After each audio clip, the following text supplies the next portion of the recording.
All right, good morning, everybody. Welcome to the February 28th Grants Pass City Council Workshop. And we have Councilors Fazer and Lovelace on the phone with us today. And it looks like we're missing Joel King. He's walking in the back door right now. So everybody is here today, and we're going to get started with a discussion on the water treatment plant technology. Take it away, Aaron. No, Jason will be taking it away here. I'm just getting this ready here. There you go. There you go. I would gladly let Aaron make this presentation. He would do just fine. Thank you, Mayor and Council. So subject in summary today is to provide an update on where we're at with our Phase 1A services, which is the technology selection, to continue our discussion about the ongoing budget constraints and solutions, and also just a detailed discussion of project options. The relationship to your council goals is to maintain, operate, and expand our infrastructure to meet the community needs, build a water treatment plant, and that is a 3-star item. I wanted to take a little bit of a step back. I'm going to go through these pretty quickly because I really want to get to the meat of the conversation, which really is about technology selection. On September 15th, 2021, Council approved Phase 1A services with Sladen and Carollo, which was to begin the technology selection process for the replacement water treatment plant. If those of you that were on council remember, we did a Phase 1 and Phase 2 services for the wastewater plant design build. This one we wanted to do a little bit differently because we still hadn't fully defined the scope of what it was that we were building. So we broke Phase 1A services into Phase 1 services into two components, an A and a B. 1B will be considered by you at a later meeting with a resolution to follow.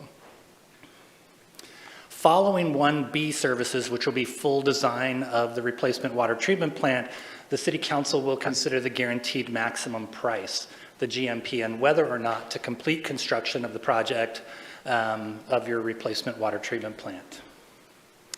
At that time, we presented a series of costs for both a conventional and a membrane treatment plant. And as you remember from that discussion, we talked about several key items that were not included in that project and some potential funding modifications that we could make that would allow us to include those much needed items in the water treatment plant project. The rate structure adopted by Council in 2018 supported the operation and maintenance costs as currently projected, allows us to spend up to about $2 million per year in capital improvements, and supported over $56 million in debt service at a rough interest rate of about 3.5%.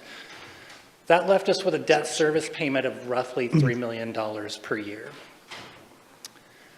The issue was, as we talked about back in, I want to say it was December, inflation has really eaten into our bottom line. Our cost estimates were created in 2015.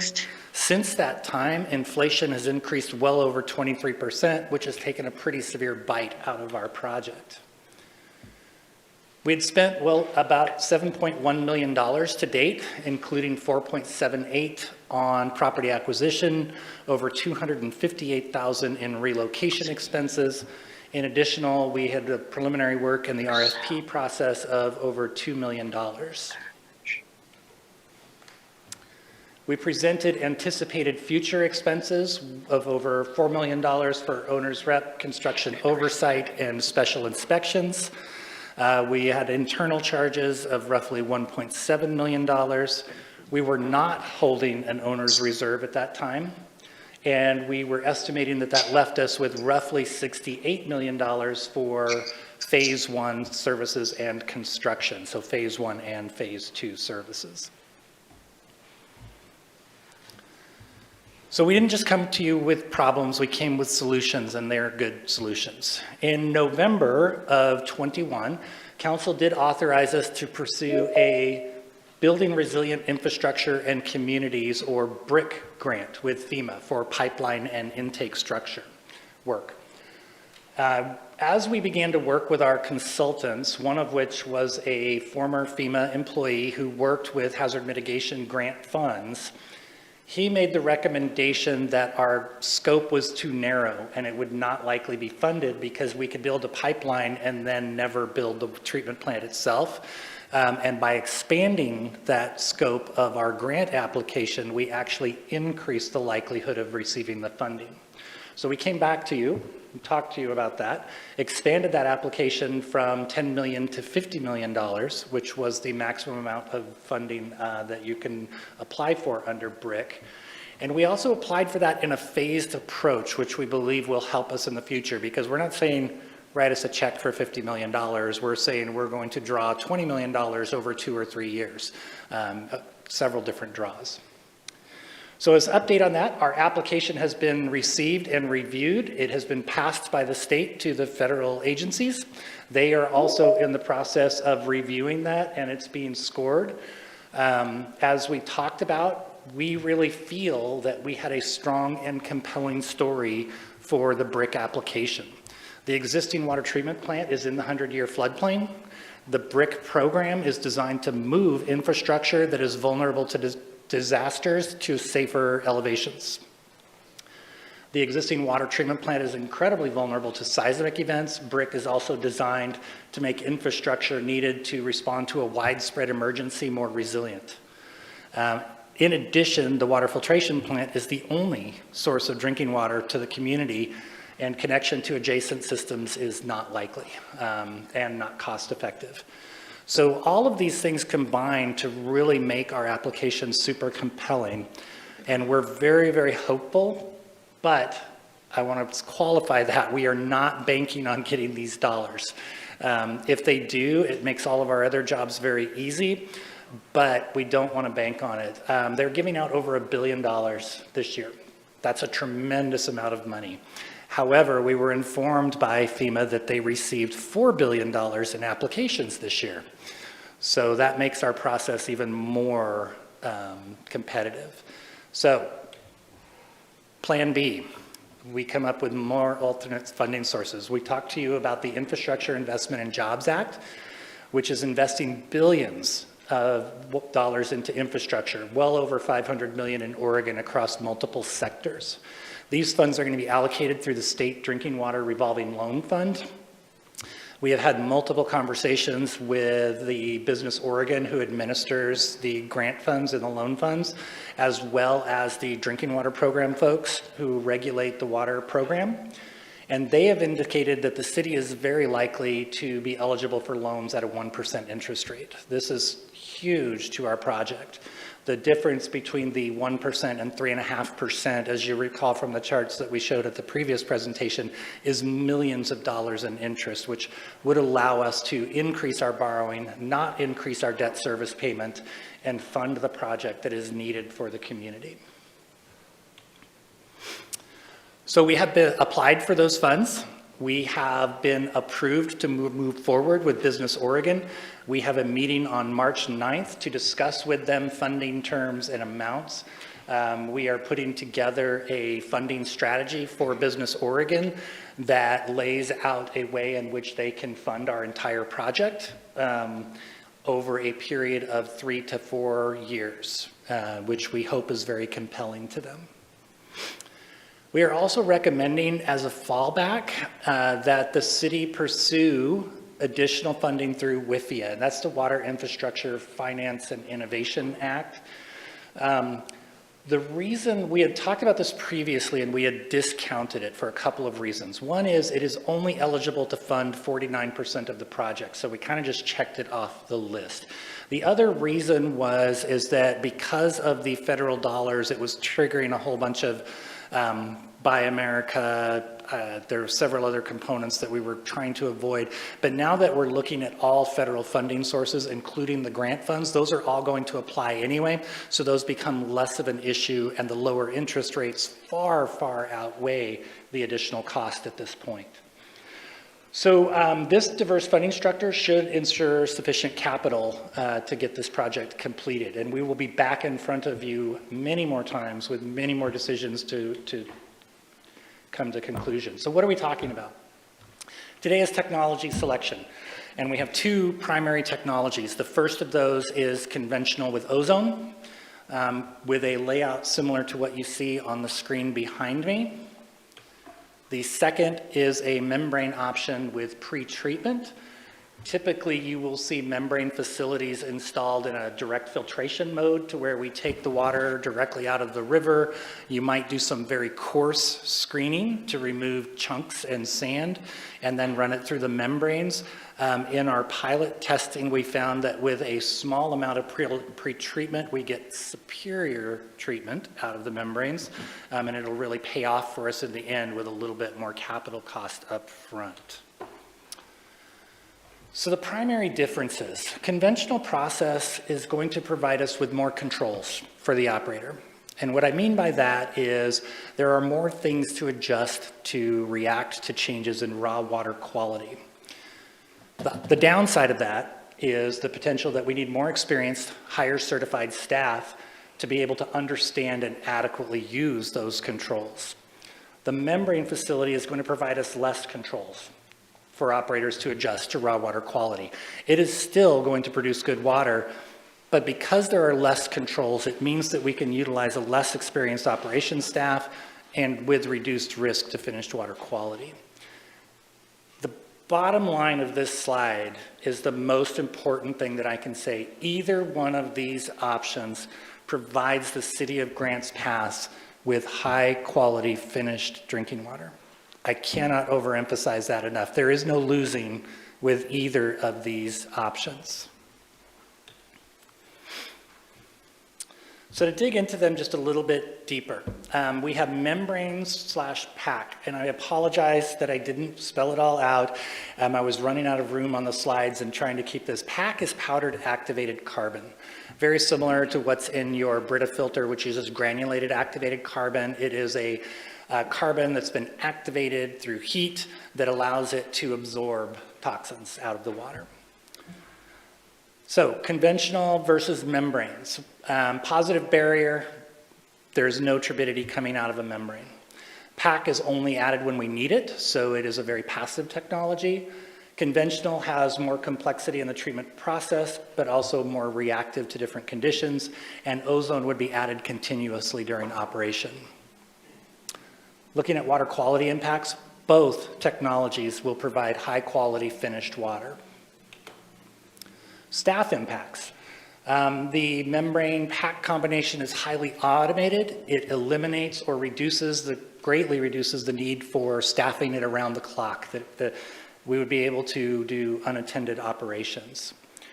With conventional, it is a more complex operation. And those controls will require that somebody monitor those 24/7 while the plant is in operation. From an environmental standpoint, both have fairly high energy consumption. Membranes, because you're using additional pumping. The conventional with ozone, the ozone generation uses electricity and liquid oxygen and consumes a fair amount of power. We will produce slightly less solids with the membrane PAC combination, except when we are feeding the powdered activated carbon, in which case we would be producing more solids than conventional. But PAC will not be fed all the time. Expansion capabilities. As we look at the membrane PAC combination, the membranes provide us with an opportunity for smaller incremental expansions in the future. Because of the nature of the large concrete basins and filters, we're going to have to build a larger incremental piece with a conventional treatment plant than with membranes. And then lastly, cost. As we look at the costs, we're going to have slightly lower capital costs with the membrane option, but about 5% higher operations costs. We're also going to have potentially lower upgrade costs in the future, and just the opposite for the membranes. So we've talked about ozone and PAC and what is the intent of that. Really, they're both there to reduce the total organic carbon loading in the water. TOCs reacting with oxidants like chlorine in the water can form disinfection byproducts, which are regulated by the EPA and the state of Oregon, and they will help reduce those. They will both remove undesired tastes and odors. They can both remove cyanotoxins. Cyanotoxins are from harmful algal blooms, which can form in the river and in Lost Creek. And they can also remove other undesirable chemicals from water, including pharmaceuticals, personal care products, and pesticides. So looking at the differences between those two, treatment with ozone it's continuous, so it is always there. The PAC is only going to be there when we need it. If we notice a change in the raw water quality, we will be monitoring for things like chlorophyll and other things in the water, and if those numbers come up, we would turn the PAC on, or if we are noticing an odor in the water from geosmin or MIB, we would be able to react to those.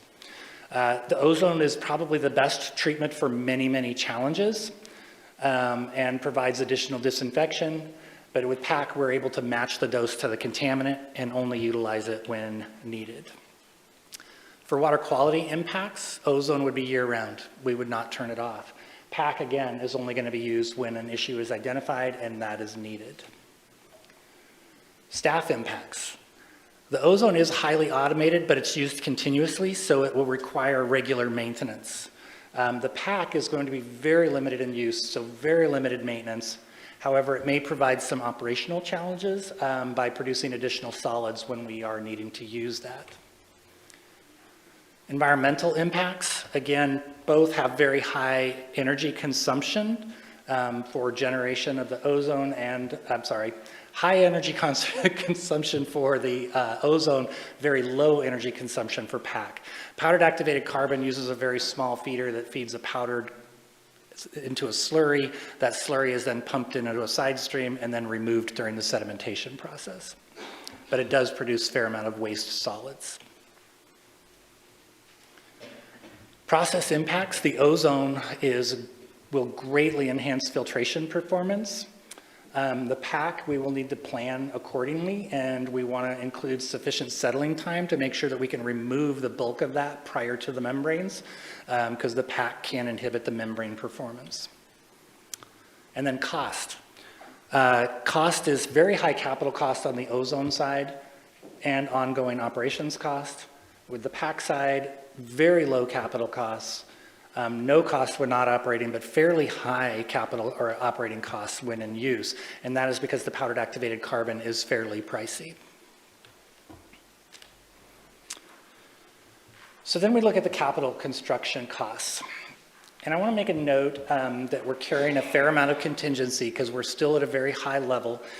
We have some detailed schematics, but we haven't designed things. And so we have not gotten firm pricing on a lot of the key components. So we are still carrying a fair amount of contingencies on all of these lines. And as you can see, they're roughly equivalent at 90 to 92 million.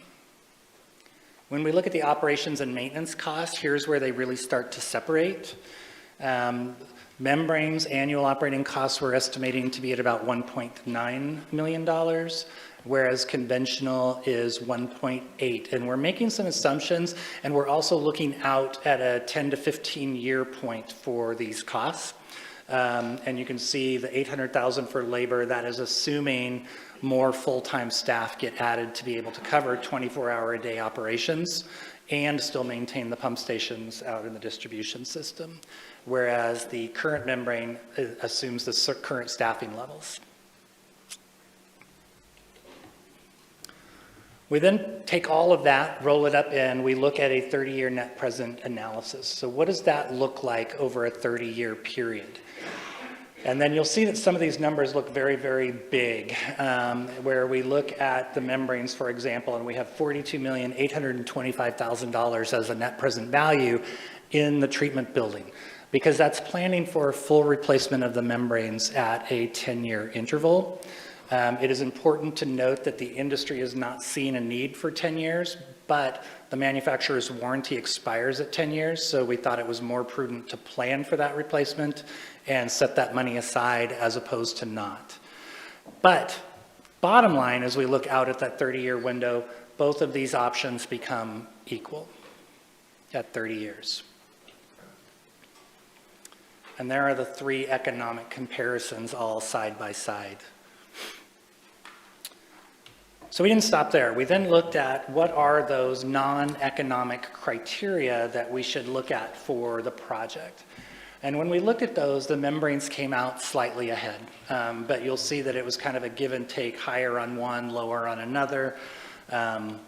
Looking at environmental impacts, those environmental impacts that we considered included permitting complexity and which one is going to be easier to construct. We looked at land requirements, which one is going to require less land today and in the future. We're going to look at energy intensity, which ones of these technologies is going to use more or less energy. We also looked at chemical usage, which one of these technologies will use more or less power chemicals. On this side, the conventional treatment won fairly handily over the membrane treatment.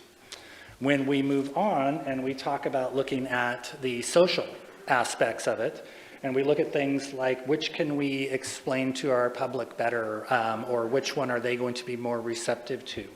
We look at things like O&M complexity, which one is easier for the staff to operate and maintain. We looked at safety, which one is safer for the operations staff to operate or to the neighborhood.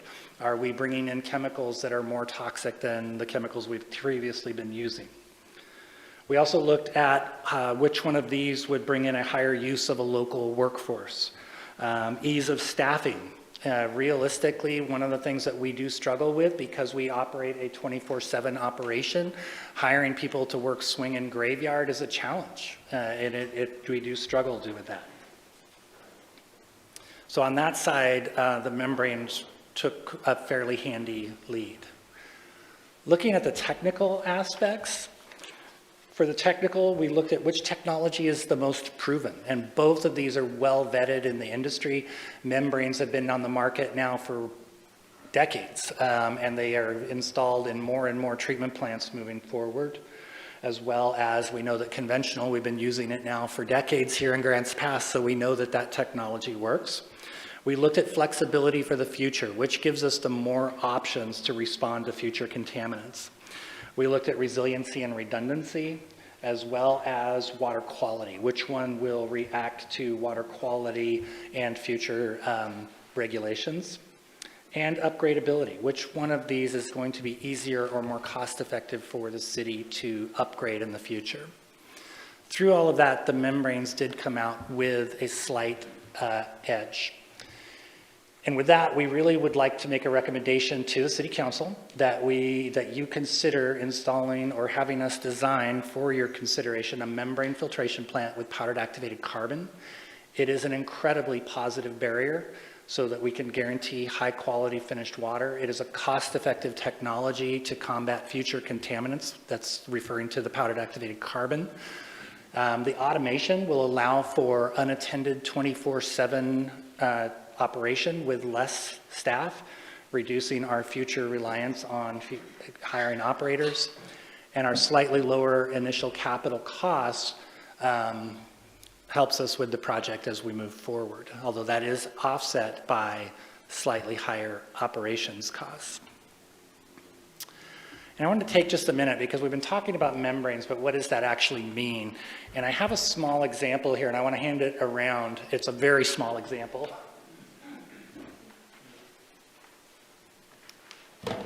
And what it is, and you'll see it, is a bundle of fibers.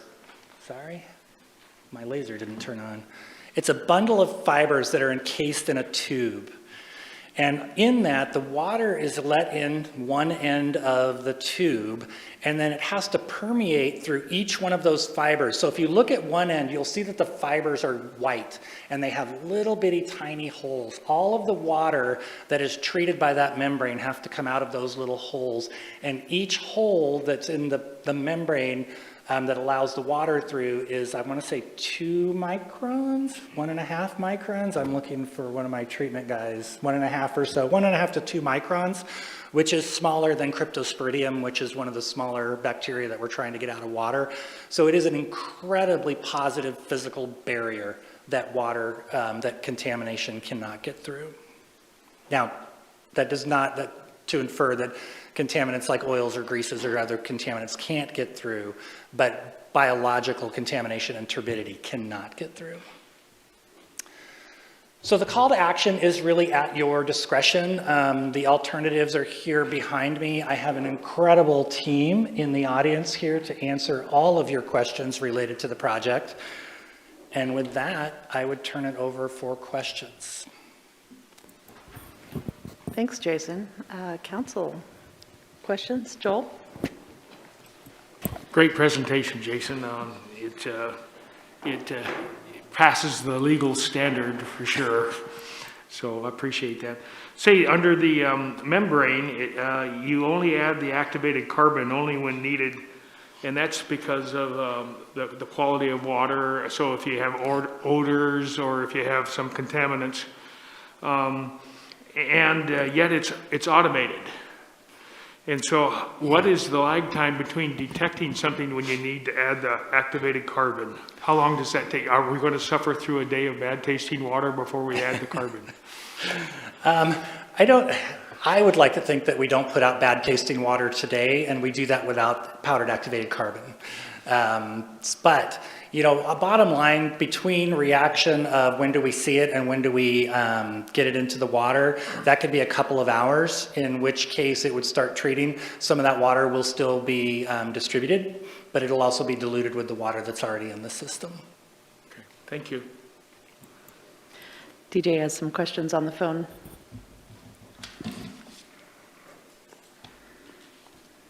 Yes, great presentation, very thorough. So when you mentioned resiliency, redundancy, and I'm going to add in there vulnerability from one versus the other, can you expand on that a little bit? Also adding in there another question I've asked in the past, but feel compelled to ask again, you know, the filter technology and the availability of that technology, you know, for replacements and those kind of things, if you could kind of add that into your response, I'd appreciate it. So great question. Right now, we are in the midst of figuring out how much resiliency and redundancy to build in, because the more of that we build into the project, the higher the project costs go. This project will be far more resilient than anything that we have today. That's the key piece. Now what we're looking at, do we design to a level where every piece of mechanical equipment survives a Cascadia event? The answer to that is probably no. But what we will do is design key pieces of it to suffer through that earthquake, and then have smaller mechanical pieces that are going to be more readily available, have them fall over, and then we can put those back up and reinstall them as needed.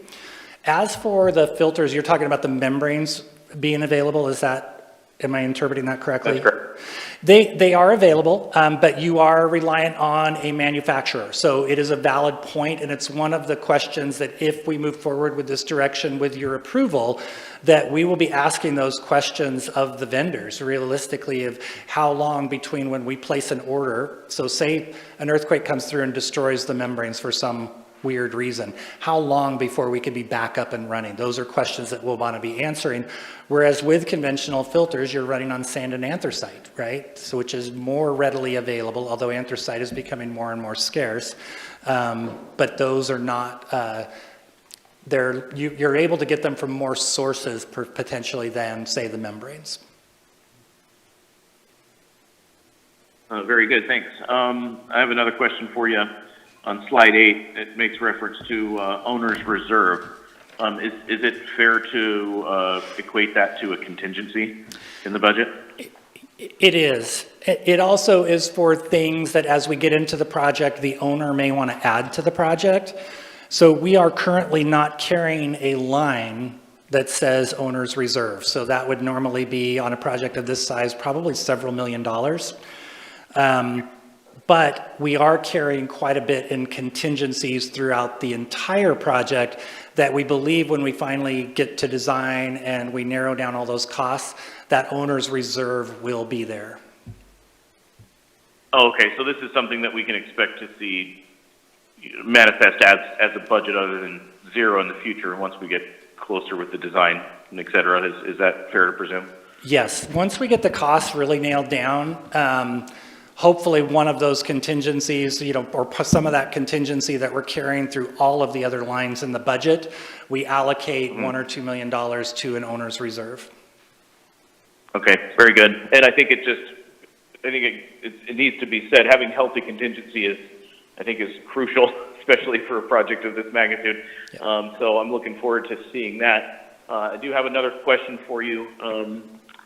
When we look at the presentation on the cost breakdowns, it mentions on slide 5 and 6 that these budgets do not include the key features that you're hoping to implement to provide better water quality and future regulatory compliance. If I recall correctly, at the last meeting, we had talked about being interested in those key features and what it might cost in excess of those budgets shown. Do you know a little bit more about what that would add to those budgets?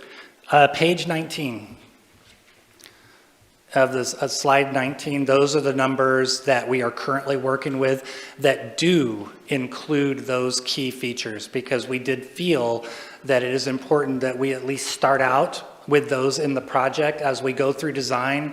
If we find that we are short money, we will design those things back out, because that's how we will control the budget. But we really feel that it's important to start with those things in the project. I certainly agree. Thank you very much. Rick and then Valerie. Thank you, Jason. On the odor, do you have to have a person there sniffing, or is there different instruments that can pick up odors? Boy, I'm going to look at Allie. I think the short answer is no. There is not a machine that can detect taste and odor. It is going to be the operators. They actually have a specialized test for that. We don't generally run it. We have not had a lot of events of taste and odor on the Rogue River. That's the good news. Those traditionally come from geosmin or MIB, which are two forms of algae that form in the river. They can also come in the fall when you get that first flush of fall from all the dead algae and leaves and everything that are flushing into the river. So what we'll probably do is just do some more preemptive feeding. Like if we know that we're getting that first flush, we would turn on pack. Otherwise, we would be monitoring for chlorophyll in the water, which we have a machine that can do that. If you see the algae content increase, likely you're going to want to add pack to counteract that. Okay. And then 2 other questions. On the energy backup, right now we have a generator that provides sufficient energy for the current plant. Is there a difference between the 2 systems because one uses more energy? So they are both about the same level of energy intensity, and we didn't expect that, but Ozone is a pretty power intensive operation, and both will have permanently installed generators to run the full capacity. Okay. And last question, on the membrane filter, is there ability to have spare membrane filters on site if you need them, or is it cost prohibitive where you don't? Probably cost prohibitive. What I can tell you, it used to be when these first hit the market 20, 30 years ago, there were a lot of failures, and operators, and Adam can speak to this because where he came from in Hawaii, they had one of the first membrane systems, and they spent a lot of time called pinning those membranes. And so as you look at the end and you saw each one of those little tubes, they would actually stick pins in those tubes, which shut off one of the failed until they found the right one. You would then put that unit back into service. That just doesn't happen anymore. And so the membranes are far more durable, they're far more reliable. And so what we would plan on is probably start to try and fund that replacement at the 10-year interval, but then delay it as long as the membranes keep meeting their durability, and they do an integrity test, which is they can tell if there's a leak internally. We would not replace them. Okay, thank you. Valerie, go ahead. Okay, can you hear me? Yes. Okay. Yeah, all good questions. I think a couple of them have been answered. One of my questions was about when you were talking about taste and smell, whether things, since you don't have somebody 24/7 on site, what can that machine or technology detect and correct on its own? So that was the question I had. My first question. So we would, Do you want me to answer that one, or do you want to ask your second one Yes, first? yes. No, answer that one. We would not let powdered activated carbon turn itself on and off. That would really be solely an operator decision. If it happened during the middle of the night, we would turn it on the next morning. And again, we have not ever really had a taste and odor issue on the Rogue. I can think of once or twice in the last 20-some years that I remember being able to measure, and I think it was a geosmin outbreak that was actually in Lost Creek that made it all the way down to us. Generally, it just doesn't occur. So are there alarms set off, not necessarily for that, but if there's something else, so where you would be notified, that somebody would be let know if there was something major that was off kilter by the machine, by the membranes? Not, there is for anything that went wrong with the membranes besides taste and odor. The membranes are so fully automated, they know exactly how they're doing at every second, and under any kind of adverse condition, they would shut themselves down. Okay, great, thank you. And then I do know there's been a lot of water plants built in Oregon that are currently, because I'm up in Portland, and I actually have a nephew who has worked on several water treatment plants up here. What is the percentage of membrane versus conventional that are currently being used in Oregon? Do you know that? I don't know that anybody, and I have a room full of experts today too, Councillor Lovelace.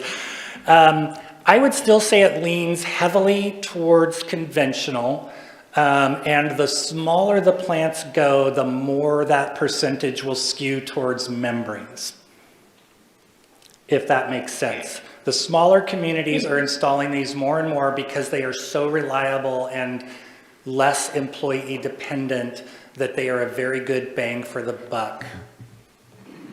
Okay, I will say I do happen to know somebody who has worked for 50 years on water plants, who actually lives in Grants Pass, and he was very excited about the membrane from his perspective. So that helped me. And then my last question is timeline. What is the timeline that we're looking at in terms of when, I know that, that you're going to choose the technology and go on from there and design. So I'm just kind of getting an idea what, how soon do you need this decision to make to move forward, and what does the timeline from this point forward look like? So ideally today, you concur with the staff and the team's recommendation to install the ozone with the pack. At that, Ally and the team will go back and we'll be back in front of you, my guess, within the next month or so with a task order for phase 1B services, which will be the full array of design services. Construction then would probably be 18, 20 months after that, possibly. I'm looking at them to kind of get a semi-concurrence. I hate to say this, I'm winging some of that because I can't remember the exact timeline, but full design will be about 18 months, and then we'll start construction thereof. Okay. Okay, great, thank you. Kurt? Okay, I'm not going to ask any of those show-off questions, but maybe just to draw out a little more information to answer DJ's concern. Yeah. How locked into one vendor would we be? So that's one of the things that we are looking at. Chances are you would be locked into a vendor. There are some movements in the industry to become more open source, but it's been slow to catch on. And what you found is that you have, I'm going to throw some technical terms and I apologize. You have a generic head rack, and the head rack is what all of the membranes, and there's hundreds of these, maybe even thousands that would go into our plant, that they connect to. But the ins and the outs and the valve speeds and all of these things need to be coordinated to the actual membrane. And so getting those two matched is very difficult. And so that's why you kind of do get locked into a proprietary system. But I know for a fact that Lebanon did install generic head racks with different manufacturers. So it is an option, and it is definitely something that we'll evaluate moving forward. All right, I wasn't aware that Lebanon was using membrane. It's a very recently completed project. In the area, the only one that I know of is the wastewater plant in Medford. They were doing that for gray water. Oh, gotcha. So you don't know what filters they use? I don't. What I do know, Myrtle Creek, Winston, Dillard, multiple communities all the way up I-5. The city of Bend just recently completed a membrane treatment plant. It is very widespread now in the water treatment industry. Are they all Paul filters? I don't think so. I know Lebanon is not. I thought that Bend might have been, but I can't answer that. I'm looking. Yep, I got nods. So that was a yes on Bend. You know, there's quite a few others that I. So there is a potential that if we get in a world of hurt, there could be some horse trading. Yeah, if anybody has spares, but probably not. And then they may be different size racks too. That's the other thing. So. Thanks. Brian? Thanks, Jason. Thank you. So just to kind of follow up on what Kurt was asking, as far as capacity of our plant, I thought in our previous presentation you had said that if we go with membrane, it would be the biggest membrane facility in the state. Is that true? Do I remember That is my understanding. I want to say Bend is the biggest now at 12.5, and we would be 22.5. Okay, so we would by far be the biggest membrane Yes. plant. Okay. Yep. And then I just was trying to get clarity around costs, Yeah. because at the beginning of the presentation, we had the slides that showed what we looked at before, which was 67 million and 73 million, and now we're looking at 90 million. Yeah. And then originally back in 2018, council, the rate structure adopted by council supported 56 million. So I just want to make sure that we're talking about a $90 million plant now, is that right?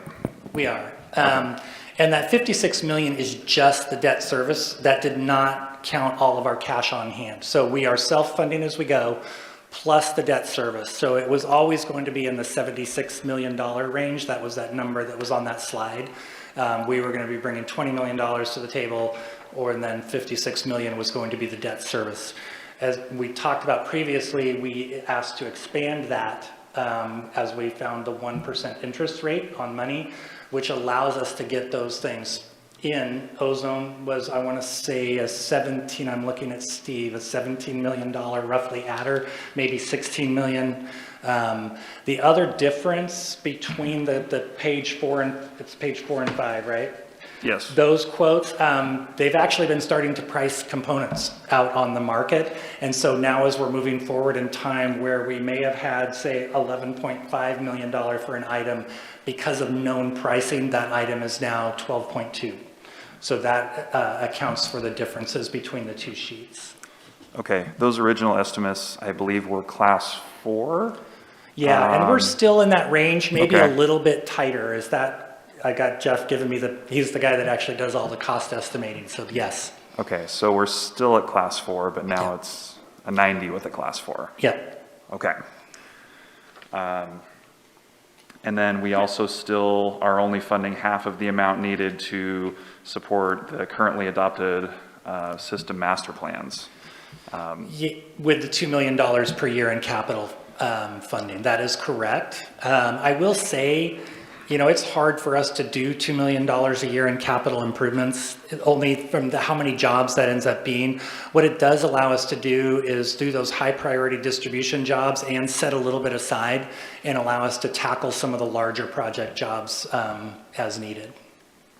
Okay. And then just with regards to how we're going to finance this and those different options that you presented, like for the BRIC grant, you said that they have our application, they're reviewing it. Do we know how long until we're going to hear back from them? Yeah, the initial screening is done, I believe, in May, and then we've heard that the formal announcement is July, August.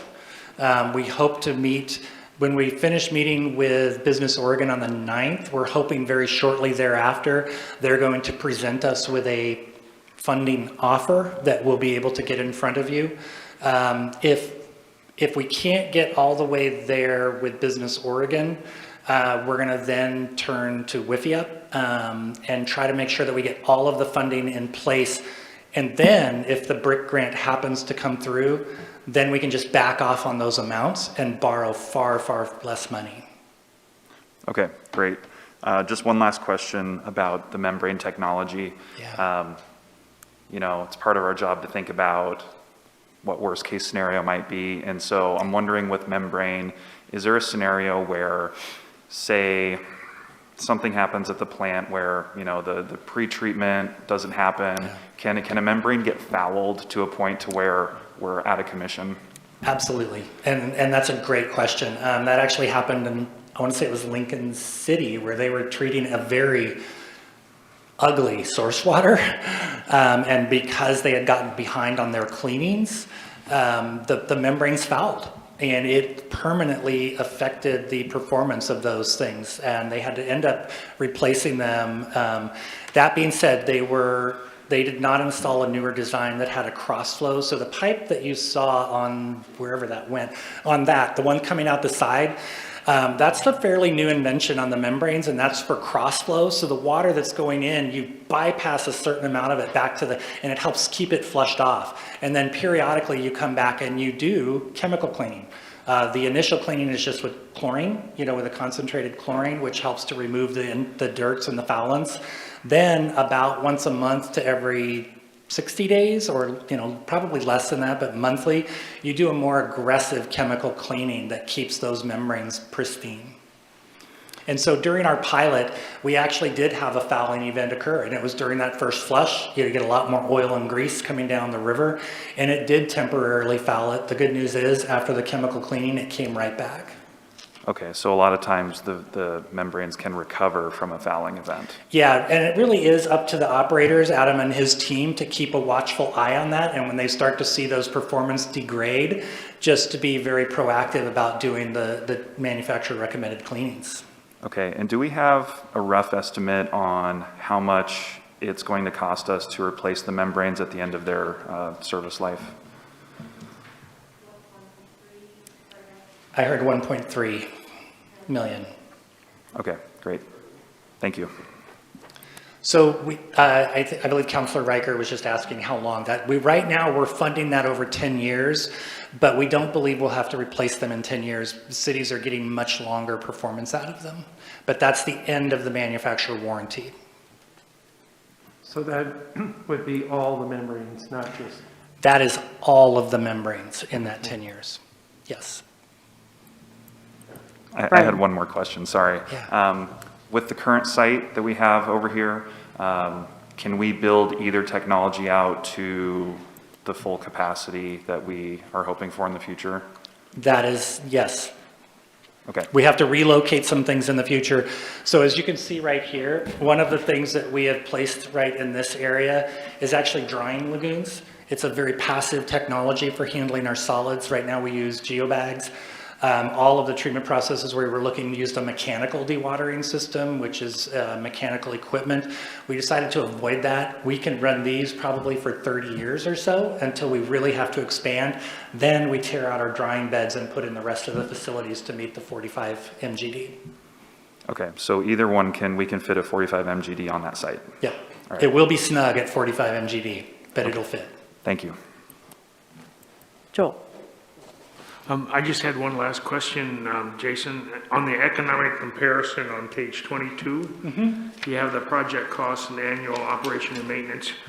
And, like we just put in a road and culverts went up 100% in the last year. And I just bought some firefighting equipment and they went up 50% in the last 2 months. Is there any difference between the alternatives and their sensitivity to future inflation, because we know that both these numbers are going to go up?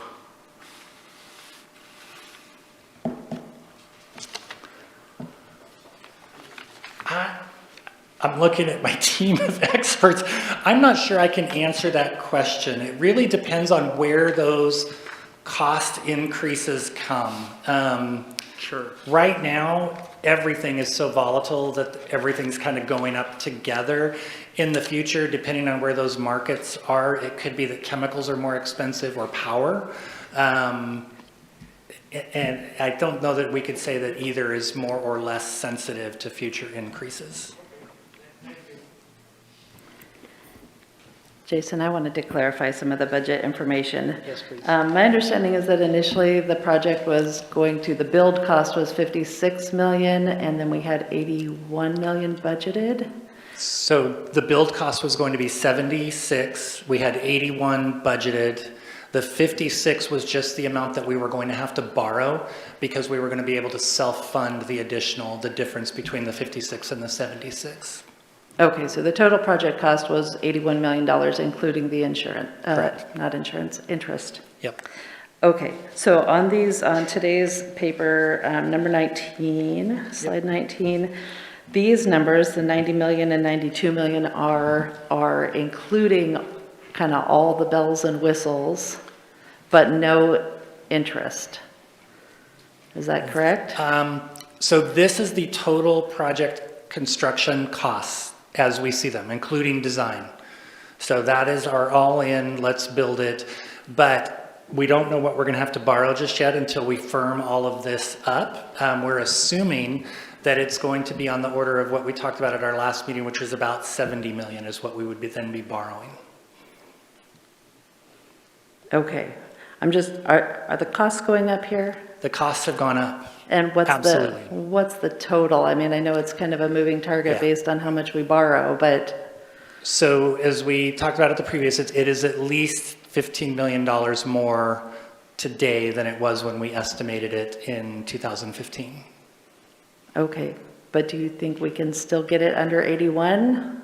No, No. we're going to probably be 91, 95, all said and done. Okay, because that's significantly different than what we heard 2 months ago. No, I believe I think what we talked about last week, that we had to borrow more money at the last meeting because we couldn't get it done for the budget that we had. And the change in interest allowed us to borrow more money to fill that funding gap. Maybe I didn't communicate it clearly, and I apologize for that. I guess I understood that you were borrowing more, but because of the interest rates being better, the cost wouldn't increase. The debt service cost wouldn't increase. So for that same $3 million per year, we could borrow more money, which allowed us to fund the project at the rate that it was needed to be funded. Okay, so we are actually looking at total project costs now. These are the numbers on page 19, 92.7 or 90? Yeah, with the caveat that there is a significant amount of contingency built into those numbers because of the large amount of uncertainty. As we begin design, that cost will narrow up. And hopefully it will get smaller. One way or another, the cost will fit the budget of what we're able to afford with the current rate structure. Okay. So some of these items that are listed out on page 19 are things that we can do without if, depending on how the costs are shaping up? We hope not, but yes, that is the one control that we have right now, is what do we include in the project and what do we exclude from the project? Okay, I'm just, okay. I thought that we were assured that that the project was going to stay on budget. But I feel like that's not, maybe I misunderstood what we talked about in December. Sorry. I thought we were still within the 81. Any other questions? Rick? So Jason, how many membranes does the system use, like 10 or 100? And then the impression I got from you in the presentation is that you just can't call up today and say, send me 2 membranes, they have to put them together. Hundreds, right?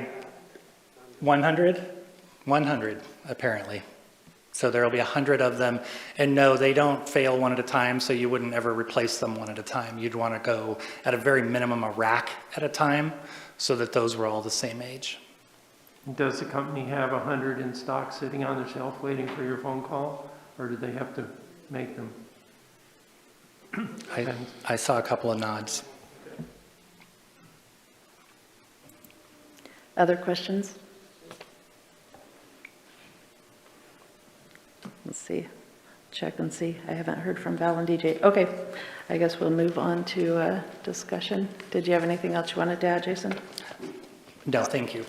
I just wanted to provide some clarification for the line of questioning the mayor was asking, which is good questioning.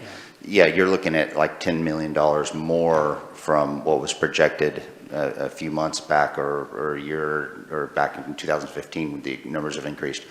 What Jason was trying to explain though is the rate that the city has established as being able to pay back the debt on the construction of the water treatment plant is a rate that is sufficient to pay for the increase in projected costs due to the additional financial opportunities that have risen to us. And that's what we're talking about. So from a rate increase perspective, we're not looking at needing any rate increases in order to accomplish the construction of the water treatment plant, which is a real positive.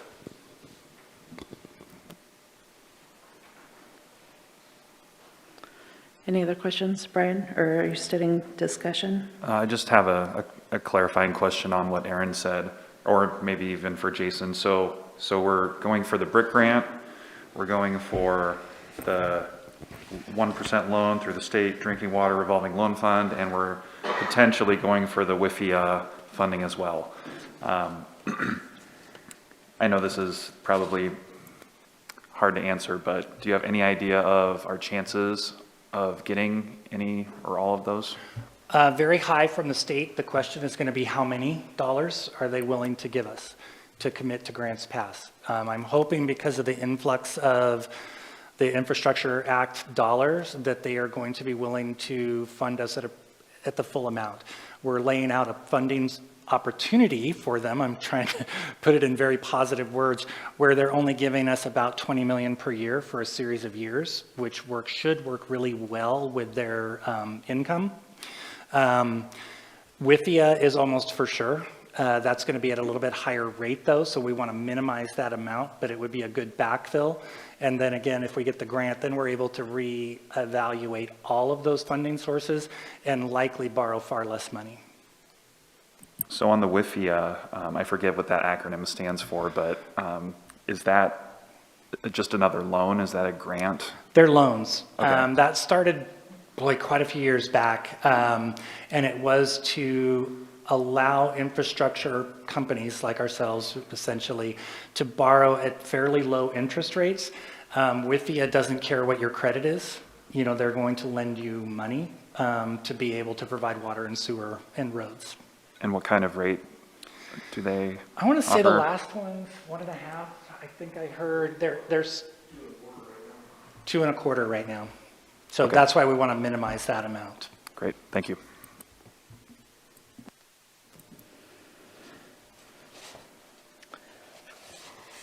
All right, council. I guess we're looking for some direction on which treatment plan to follow here so that we can get something designed and going before the costs increase any more than necessary. DJ. Yeah, I'm strongly in favor of the membrane filtration system. It seems like a pretty sound technology. It's going to balance out as far as costs go in the next 30 years. That's comforting to know. It seems reliable. I'm also interested in pursuing the budgets that were pointed out to me on slide 19 with the key features, also looking into the future for environmental compliance, those kind of different things. I think that's we would be wise to pursue those wants now and save the money later. So I'm for the filtration model. Thank you. Valerie, go ahead. Yeah, I agree with DJ. No, Oh, no, you cut out, Valerie. knowing that they do change the standards, we kind of expect the standards to go higher. I agree, and not only that, but I know that there's a lot of experts in the room, and I will say that this is something that I really feel I need to trust them. I am excited about the opportunities financially to help keep costs down. This is a good time to have a water treatment plant in the mix because there is a lot of opportunities, and so I hope those will come our way. But I would agree with DJ that this looks like the best way to go. Thank you. Brian, then Kurt. So it sounds like both options are going to provide us with high-quality finished drinking water, which is very good to hear. The one thing that I'm seeing here that I'm not excited about with the membrane, and correct me if I'm wrong, but it looks like operational cost-wise, it's going to cost us about $100,000 more per year for operations on slide 20, if you want to look at that. And I know that one of the things we need to really keep an eye on are our operations, ongoing operations costs. So that was just a factor I wanted to make sure everyone was aware of. Kurt? So when I was in the industry, which was literally at the turn of the century, the membrane system was a Ferrari system. So it was cost prohibitive, which is why a lot of people weren't doing it, but it really was the best. And so I think we want the best.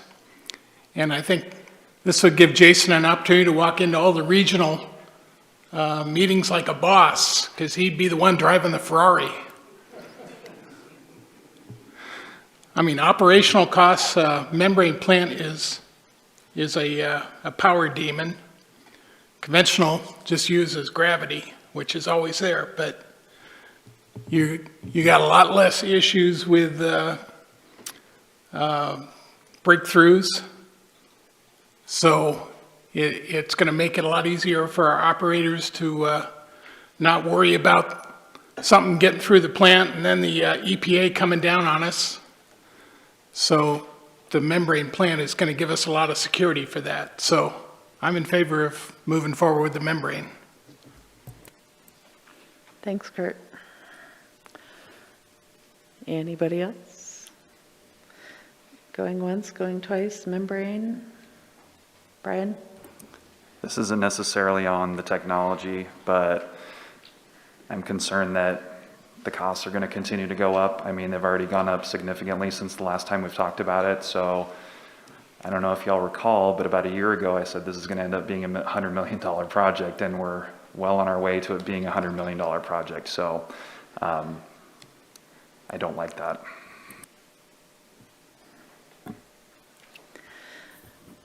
All right, well, council, I guess, are you giving the go-ahead here for the staff to pursue the membrane technology? Haven't heard anything otherwise. All right, sounds I'm just like. going to chime in. Go ahead, Val. I was just going to chime into Brian that you're right, the costs are going up, but I also want to remind him if we would have built Allen Creek Road back in 2015 as opposed to 6 years later, it would have been a whole lot cheaper. So that's all the more important that we get moving and get something set in place. Brian.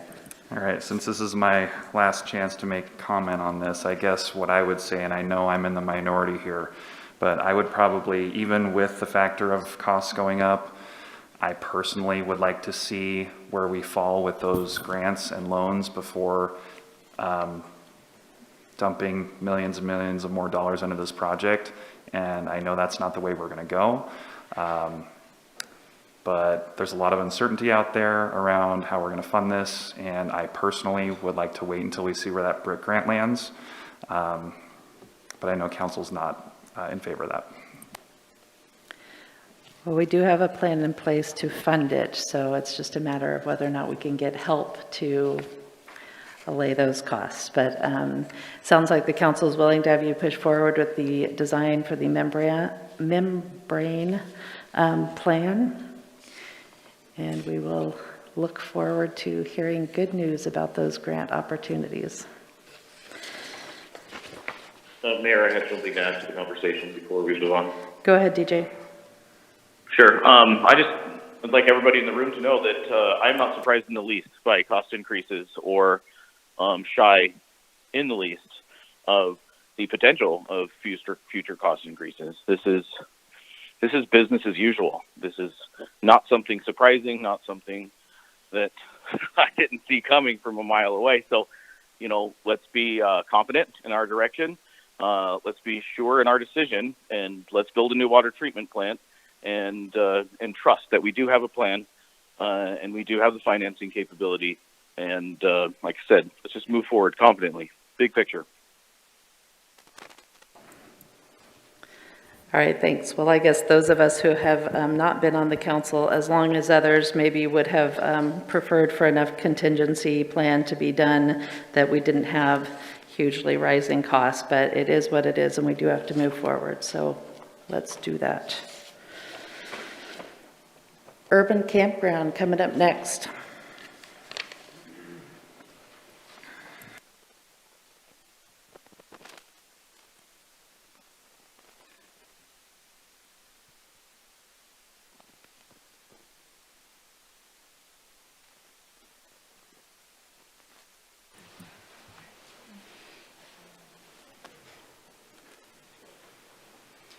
Good afternoon, Mayor, Council.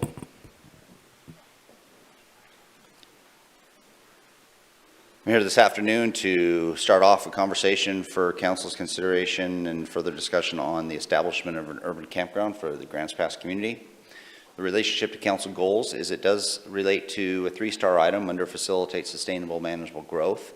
Specifically, Objective 2, encourage an environment which provides for a growth of affordable housing, and Action 2, facilitate development of homeless shelter and/or urban campground. Based on our conversations that we've had before, there are 3 items that Council is interested in discussing a little further or getting additional information on.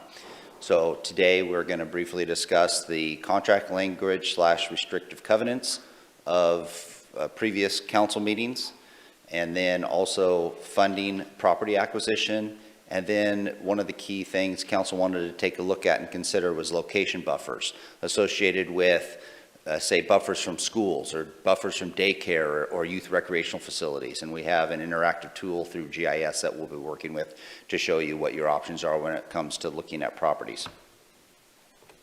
First, we'll talk about the contract language. Some of the things that was discussed that council was wanting to have in a contract. And just a brief history, we did provide a contract to council at a business meeting. We had some discussions.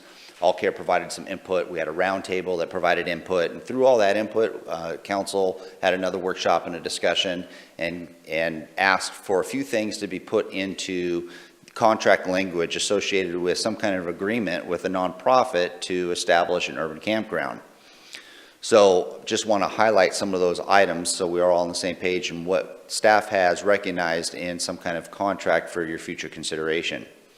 One is a proof of purchase, a sale agreement that we would be looking at considering for real estate brokers' opinions of value, whether it be All Care Foundation in the city or something along those lines, when we're looking at a piece of property and the value of the property, making sure that public dollars are being utilized for the purpose and intent for a good value. Also was discussed was 1,000 feet from schools and 300 feet from daycare, which is something that council wants to consider taking a look at from a standpoint of really do we want to adjust that at all. And so we have an interactive opportunity for you to take a look at that. Some further contract language that we have identified in a potential agreement is that the, and specifically All Care Community Foundation, which is the one that we've been talking with, did propose that the covenant restrictions on land be used only for affordable housing. So if we provide a grant or we provide dollars for the purchase of a property, that in the language it would state that property can only be used for affordable housing. Also that there'd be a revert clause associated with the agreement that would include city reimbursement for improvements. So if by chance the property reverted back to the city and say the All Care Foundation put on $250,000 worth of improvements, they would be reimbursed for those improvements. And having language associated with that contract that would provide for that, therefore it increases their confidence that they could do improvements on the property, and ultimately if they didn't get their full use of that, that they'd be reimbursed in some form or fashion if the property reverted back to the city. So there's language associated with that also. The other is the land be used, no, I got that. So a couple other bullet points from contract language is that there'd be a commitment that the property be used for an urban campground for 6 years. So there'd be at least a guarantee between the city and, say, for instance, the All Care Community Foundation, that the property would be utilized as specifically an urban campground before it was maybe opened up to other type of affordable housing uses. And that they would utilize industry standards for operations to make sure that it was safe, secure, and had minimal impact to any neighboring properties. And that there'd be reasonable notice of noncompliance. If, say, for instance, the operator of the urban campground was not operating under certain expectations associated with the contract, that the city would provide reasonable notice in order to take corrective action. And that type of language is represented in the spirit of the contract that you have directed us to provide. Also associated with that were some definitions that council wanted to identify, and we had some discussions at the council level, so we thought it was important to also provide these also. And there were 4 main definitions that council wanted to call out. The value of land, and we mentioned that would be determined by a professional appraiser. Affordable housing is defined as an urban campground or transitional housing or affordable housing that it rents at 30% of income to people with income less than 80% average medium. The third definition that council discussed was that the Grants Pass area and its urban growth boundary and areas near those lands where most occupants of the housing units will work, recreate, or do business in Grants Pass would be the designated target area for the property. And then also the need for the urban campground, and that there was a discussion about the need and a definition for need. Need meaning a lack of need would be defined as less than 20% of the sites are occupied for a period of 3 months. That was sort of the revert clause aspect, and something that was discussed at the council level, as if the urban campground was not needed anymore, what is that mark? And so this was discussed and defined by council. Also, when it comes to contract and grant language, we did receive, and this is newer information for you today that I'm providing to you. So the language that I just discussed would be associated with an agreement for council's consideration when we moved to partnering with, say, for instance, the All Care Foundation. This is additional information for your consideration.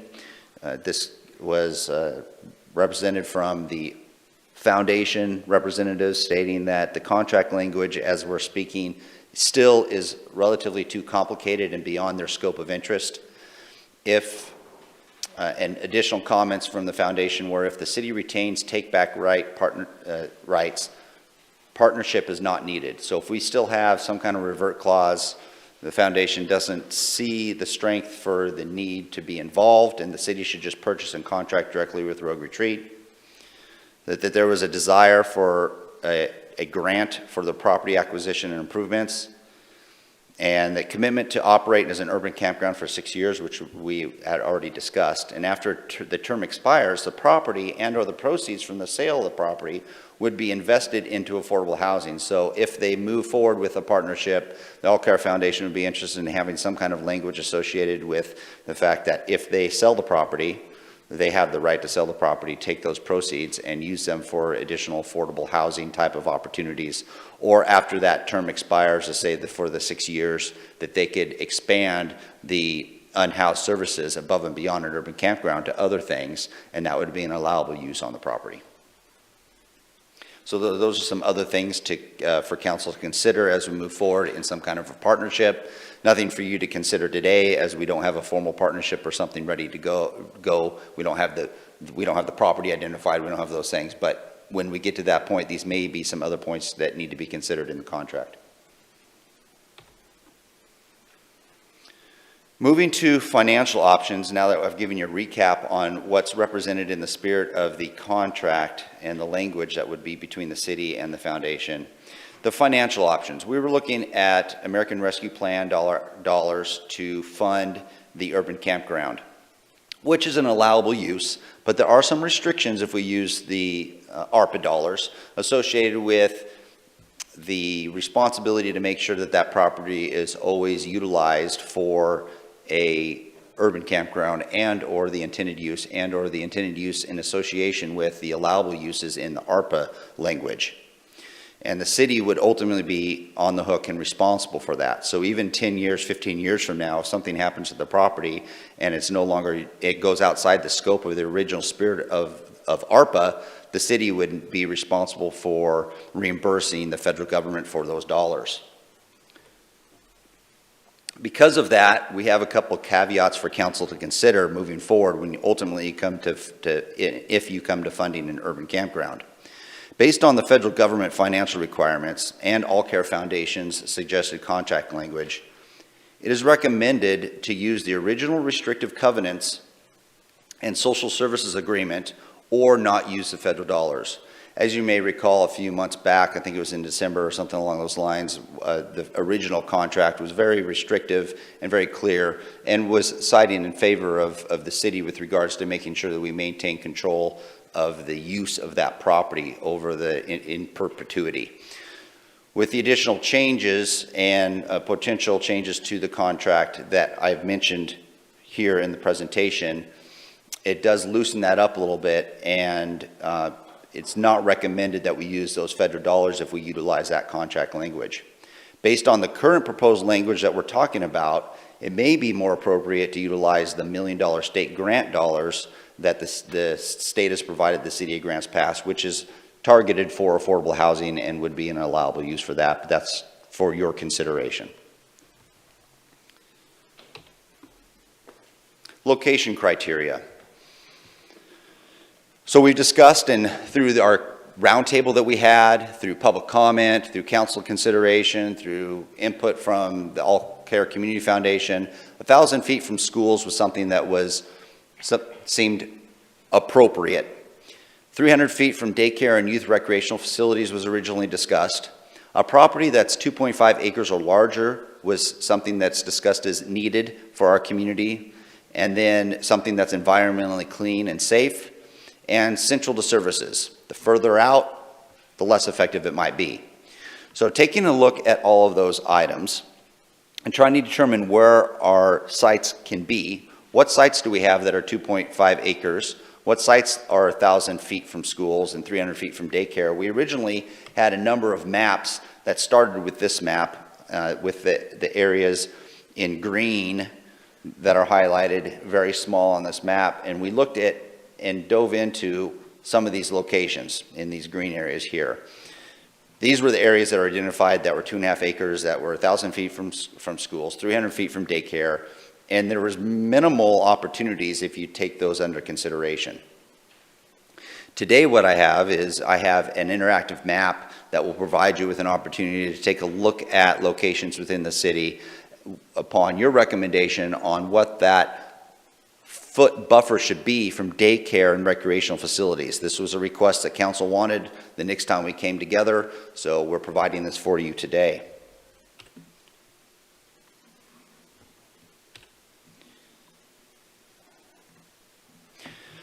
So I have on the screen behind me the interactive map. Now let me try to explain a little bit about what this is. If you take a look at the properties that are highlighted in lime green, here I'm over here more of the Spalding area or north of town up here. These are areas that are properties that are 2.5 acres or larger. So any property that is highlighted in the green, bordered by green, is 2.5 acres or more. So that meets the first one of the check marks of, yep, that's an allowable site. Now, when we take a look at and are they clean? For the most part, they're clean. We'd have to do our due diligence, but we're assuming that there's no active Browns field or something along those lines with those properties.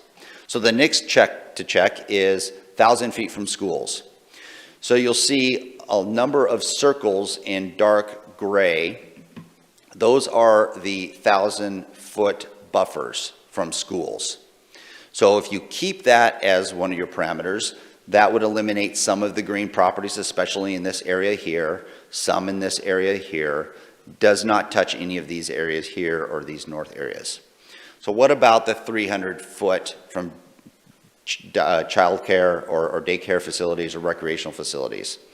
So we have the this is where it's interactive, because we're assuming that the 1,000 feet is basically designated as a rule of thumb.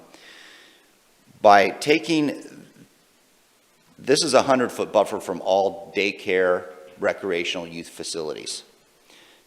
This is taking those daycare facilities and doing a 1,000-foot buffer. That's a 1,000-foot buffer, so that's the area that we have to play with. If you take a look at the 1,000-foot buffer, that really closes down the properties even more. So I could put this from 1,000 down to 0, and we could zoom it into specific areas if you'd like to take a look at and examine this. But this is an opportunity for us to explore different properties, as council seemed like they wanted to, based on direction from the last council meeting. And with that, Mayor, I turn it over to you. All right, council, do you have questions? Rick?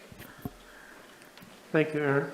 Can you move the cursor to 300-foot? Yes. There's 300 feet. And the things in purple are those youth recreational with those boundaries. Okay.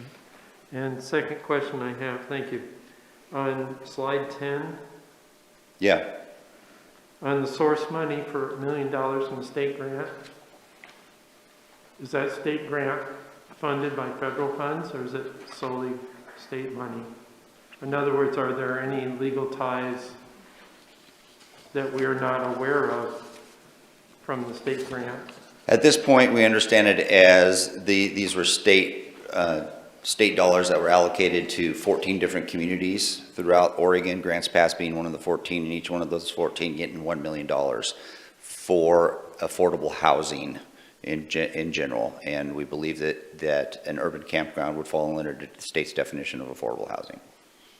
Okay, so as far as you know, there's no... As far as I know, there wouldn't be that federal designation that is required on the ARPA dollars. All right, thank you. DJ? Yeah, thank you. First question, just for a couple clarity questions, if you will. We had talked about 4 brokers ascertaining the value, but then under the portion where you demonstrated some definitions, it says value of land to be determined by a professional appraiser. Which of those 2 options have we decided to choose for now? Just averaging 4 brokers, or is there an intent to get a professional appraisal on the property? That's ultimately up for council to determine. My understanding is it could go either way. It was discussed both ways, so they're both sort of represented. Originally, we were talking about each entity getting 2 different appraisals, and that would be fine. Each getting 2 real estate assessments on the properties, and that would be fine. But also it was discussed that if we had the time or ability, or if it was available, that we could get an appraisal. So that's up to council to determine, and that would be determined at a later date or now or whatever. It doesn't matter at this point, but either one of those, whatever council felt was sufficient. Okay, yeah, understood. Let's see. I have a couple questions about, last time they came to the table, they were wanting a % return after so many years.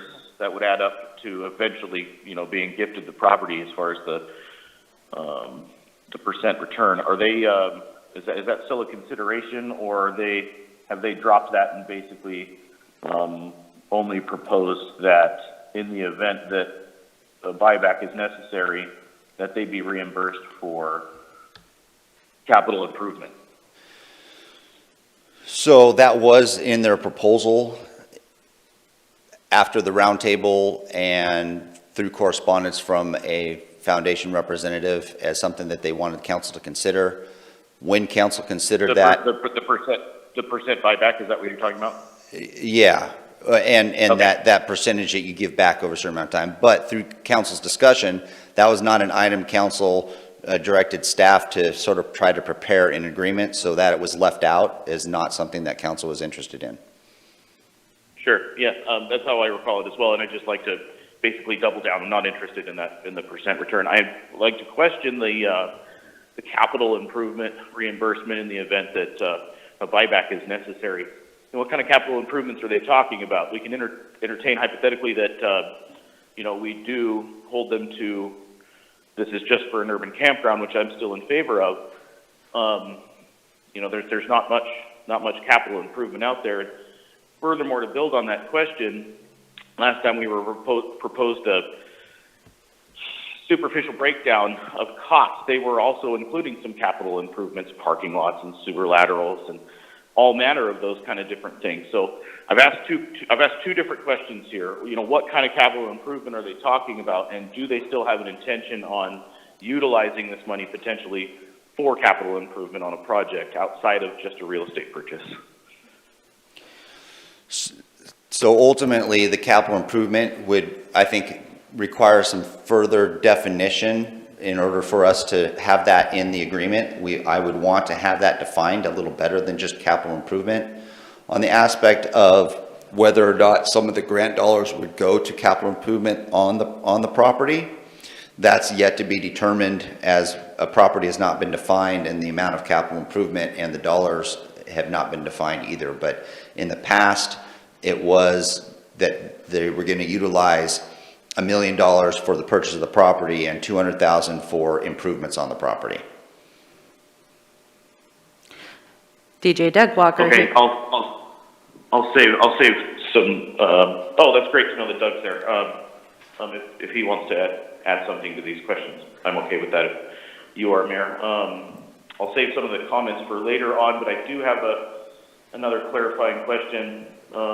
Inside the proposition, it says after 6 years, it must be, but not solely, used for an urban campground. Kind of like to clarify that a little bit more. Is the proposition inkling towards, hey, we can do an urban campground on half the property and then develop it as, something else along those lines on the other half of the property? Just a little clarity on that proposition, and whoever has the best knowledge about that proposition can answer. That ultimately would be for council to further define, and through this conversation, you can provide us with additional direction, or we wait until we have something more substantial down the road. But you could, sure. And I think the spirit was that the property itself was going to be utilized as an urban grant campground, and splitting it 40-30, 30-70 or 50-50 or whatever, you could further define what that restriction is for the 6 years, or just have a blanket over the property that it's utilized for 6 years as an urban campground. But that's ultimately council's decision. I suppose the nature of my question is rooted in, is the 6 year potential mixed use, is that a proposal from the All Care Community Foundation, or is that something that we've brought to the table? I am unclear, Councilor, on when that discussion was happening on the dais, if that came from as sort of like just through discussion and it came from council, or if it came from All Care Foundation. I don't have that answer for you. Okay, sure. This is only merely just to clearly understand what's being proposed here, and you've given me a better idea. Thank you. That's all my questions for now. Okay, Doug Walker is here representing the All Care Community Foundation board, and I think it would be a good opportunity to have him explain their interest in this. If you could do that for us, Doug. Sure. I was going to address the point or the question DJ had about capital improvements. So the initial concept was for the city to grant money to buy the land, and then to grant money for capital improvements to get the facility up and running. Whatever that would need to be based on where the site is, curbs, gutters, sidewalks, paving, that sort of thing. And then a second phase of capital improvements would be the construction of a building for bathrooms, offices, showers, that sort of thing. That would be grant funded by outside sources, and we would assume that funding would need to stay if the city were to take the land back. If we're still talking about that kind of a scenario, then the money or the value of those improvements would need to go back into low-income housing in the city some way via All Care. Does that make sense?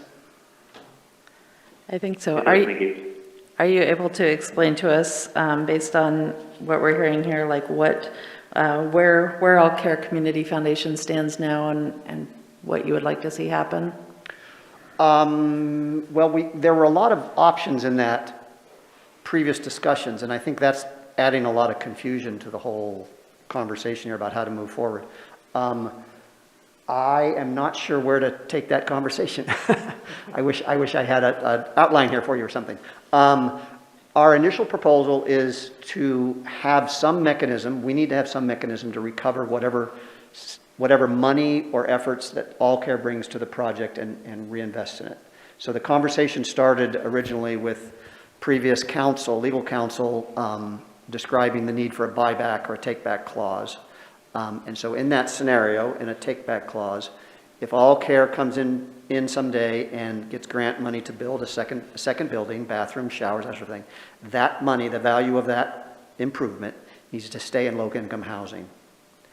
And we would like to see it stay in All Care's control, not necessarily the value of the land. If you wanted to take that back, that's okay, as long as it stays in low-income housing. And that's the big rub we have, if that makes sense, that the value of whatever improvements we bring to the land stays in All Care's control. And so when we talked about an appraisal, we offered a scenario in the contract or in the proposal there that if 10 years from now that the city needs to take the land back or take the value of the land back, then there's an appraisal at that point, and then the value of the improvements that above and beyond what you all have paid for, the value of the improvements that All Care has provided needs to be put back into either All Care's hand or put back into low-income housing. Does that make sense? It does. So let me just explain, I guess, what my understanding of what All Care was looking for is that you would be interested in receiving a grant, and that 1.2 million was tied to a previous property, so we can kind of forget that number. But that you would be looking to receive a grant for the purchase of property to build an urban campground, and that you would like to run that campground for a period of at least 6 years. And after that time, the land itself or the sale of that property the funds would continue to be used for the purpose of low-income housing and or a homeless shelter and or an urban campground. Correct. Something in that range. Low-income housing is a very broad term. It could be a campground, it can be a Foundry Village facility, it can be actually low-income apartments, yes. Right. But that the property itself or the proceeds of the sale of that property would be used for low-income housing going forward. Correct. And that if we had a take-back clause, any investment you made into capital improvements on the property, you would be recouped for. Does that sound about right? Okay.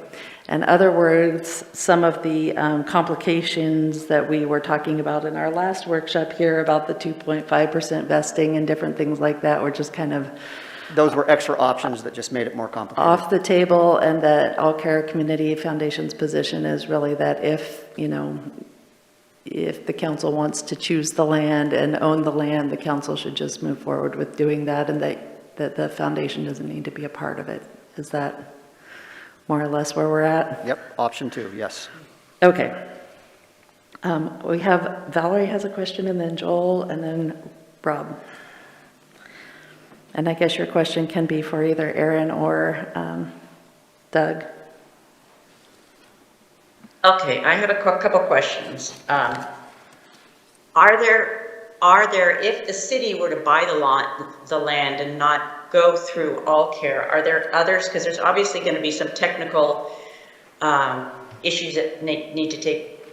Does Oregon Community Foundation, or is there an organization that would be willing to step forward to help us get that set up and take the ball? Or, because that's part of what I'm afraid of, is that if the city takes it over and it's up to the city to do that, it will just kind of get kicked down the road and it will just kind of sit there for a while. And I would like to move forward with something. So that was a question that I had, is if the city is aware of somebody that can help with the technical pieces of that we've been talking about in terms of taking the money and making sure that it's utilized in the future for low-income housing, because I think that's part of it. And that brings me to ARPA. In my reading of the ARPA, it seems very clear that even capital projects can be done for the homeless. And so I don't understand where the city feels that ARPA funding can't be used for that purpose. And so I would just like further clarification on that. So I can answer the first one. We agree that capital dollars can be used for ARPA. The caveat that we're providing council is that there's in perpetuity the requirement that that capital investment stays in compliance with the spirit of the ARPA dollars. 10, 15, 25 years from now, it would be the city's responsibility to make sure always that that was the case. And with, and that, so that's the caveat that we have. We'd have that responsibility. And so that's why we believe from a legal counsel perspective that the contract language is important to make sure that that spirit is represented. I can talk about Okay, go ahead. I can talk about the question about OCF. Oregon Community Foundation, I believe, does offer assistance to different entities, and I believe they would be more than willing to offer assistance to create grant language, because I think what you're talking about is grant language around this project. Yes, I think that's what I'm saying, is that obviously, nobody is really familiar with it, but I do believe, and I do like the idea of the city, because it is public infrastructure, it is land that the city owns, and I think it would be simplest to keep it there. I think that the whole whatever, I mean, we're gonna need affordable housing forever, so I can't see that ever going away in terms of not keeping it in that, for that purpose. So anyway, those are my thoughts right off, as I wanted to know if there was a way that we could do it and do the grant without having to go, and then we could just buy it. And like I said, I still don't see the problem with using ARPA funds and then even using a combination, but that's my thoughts. I'll leave it there. Thank you. Joel? This is a question for Aaron. So if we bought the land and rented it to Rogue Retreat, utilized the $1 million state grant dollars, I know our lawyer said that there was some risk associated with that because of liability. Lawyers, that's their job, and they do it very well, and I would ask you to continue to do that. But it's up to the council as to take on what level of risk and how they do that.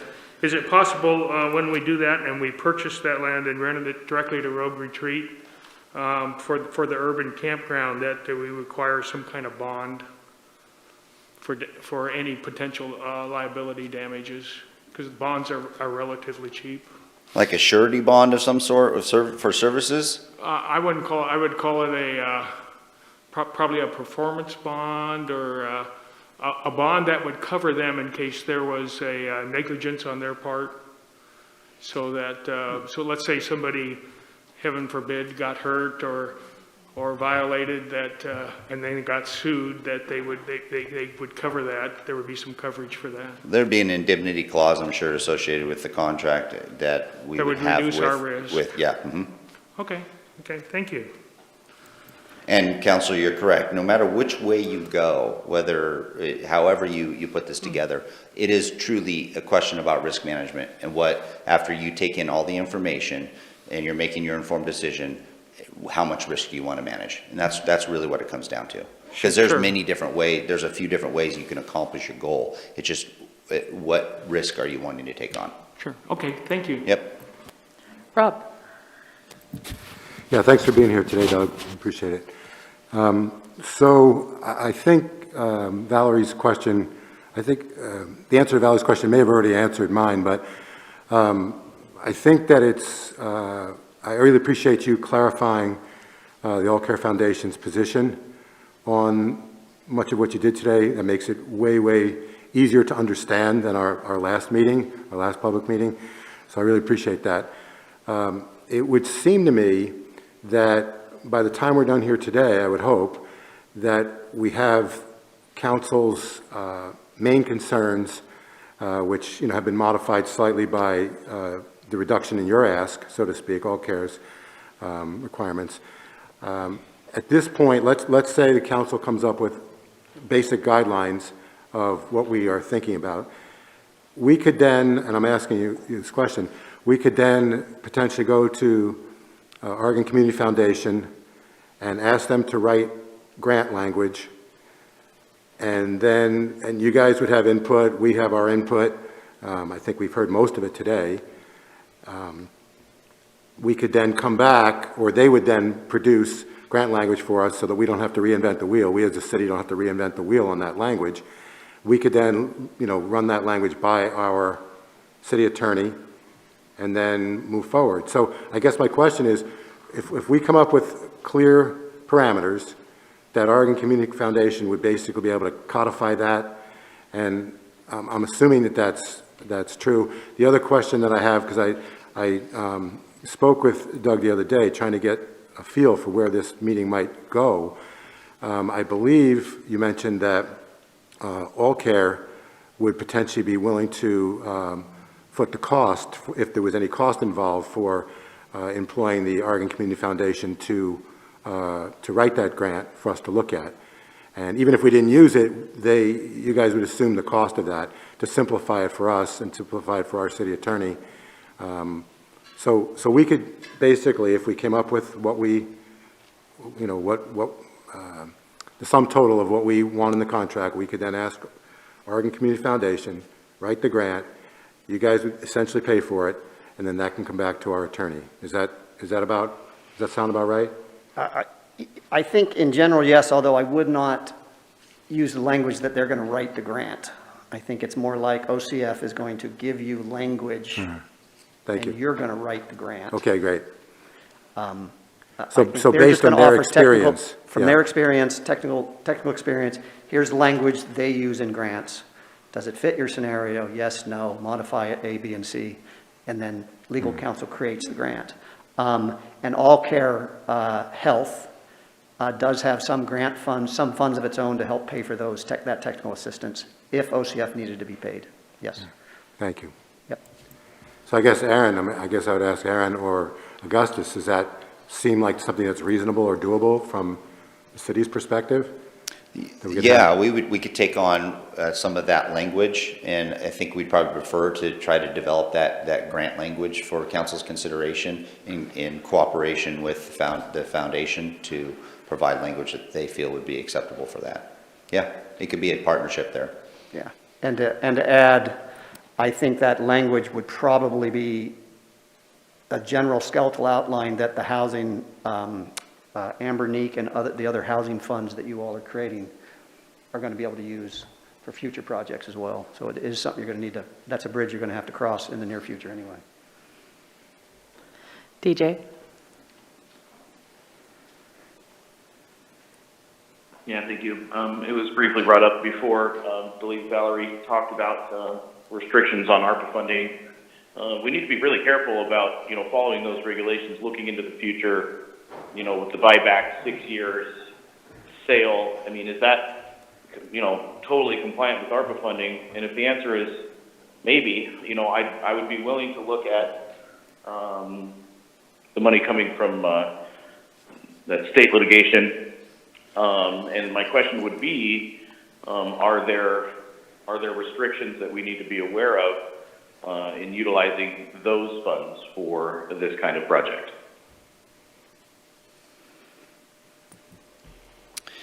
So that's relatively new in nature compared to the ARPA, and I don't think our full due diligence has been done on what restrictions might be associated with those dollars, but we're not looking at the depth of the federal restrictions associated with them. There still could be some, and we'd have to report that to you.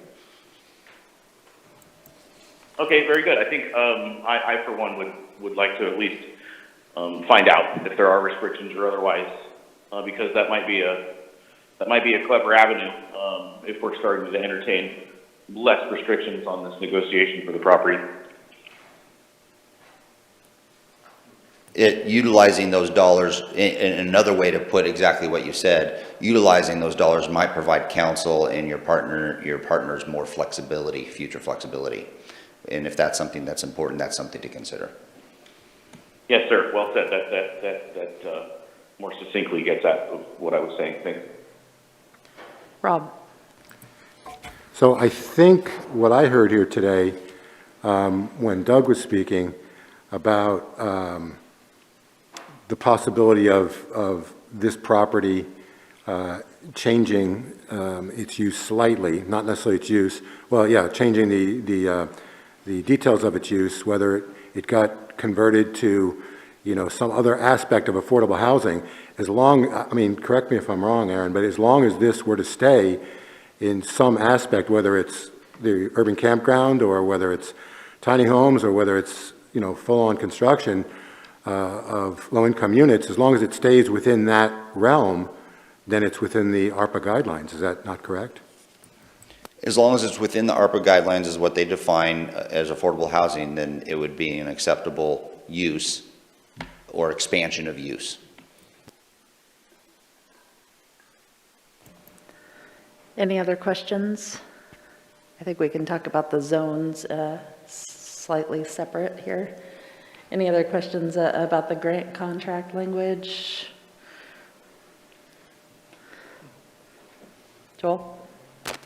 Well, I still favor, it's not contract language, but I would favor the city purchasing it, taking on the additional risk, and then leasing it directly to Rogue Retreat and cutting out the middle person. Not that they're not capable, but I think that would directly achieve our objectives and keep the future flexible for all possible options, and also enable Rogue Retreat to do what they need to do.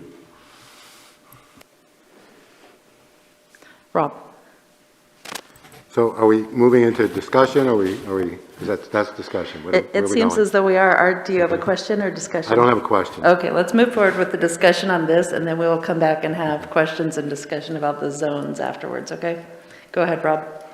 So, responding to Joel's point, the other day, and I was thinking along the same lines, that it would be much simpler in many ways for us to buy the land and lease it to Rogue Retreat for $1 a year or whatever it is, and have them run it. Short term, it's really seems simple and clean and easy.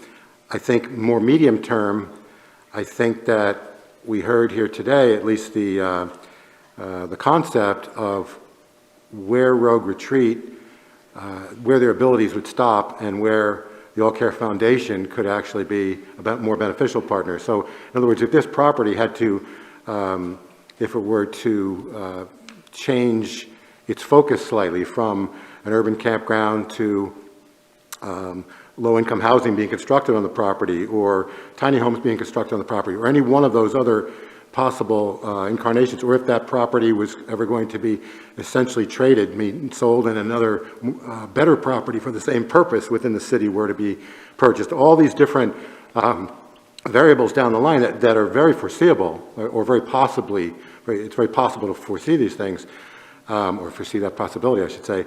Then I think that working with All Care Foundation would be way, way, way easier down the line. So medium term and long term, I think that All Care might be the better partner for us. The very, very short term, I would agree with you, but I think medium and long term, I think that we would potentially run into an end of Rogue Retreat's level of expertise, and then we're back in council chambers with council, whoever that might be in the future, trying to figure out how to go about doing this whole thing again. So it just doesn't seem like an efficient way to do that. DJ, then Rick. Let's see here. I think it's really important that I be very honest about my opinion on this property purchase. I am not interested in the city owning another piece of property. I'm not interested in the city being a vested partner in an urban campground. I am interested in, however, allocating dollars with very simple guidelines for another organization to run and manage these things. I'm looking at this as a monetary investment of the city that's going to benefit the society of this city. I cannot stop looking at this as this is $1.25 million or whatever it might be when the property's found. I am interested in keeping that investment for the city from a financial perspective. I think we need an urban campground. I think it's a great use for this. I'm happy to participate by providing the funds to get this out of the ground, but I'm not interested in gifting anybody $1.25 million of taxpayers' money.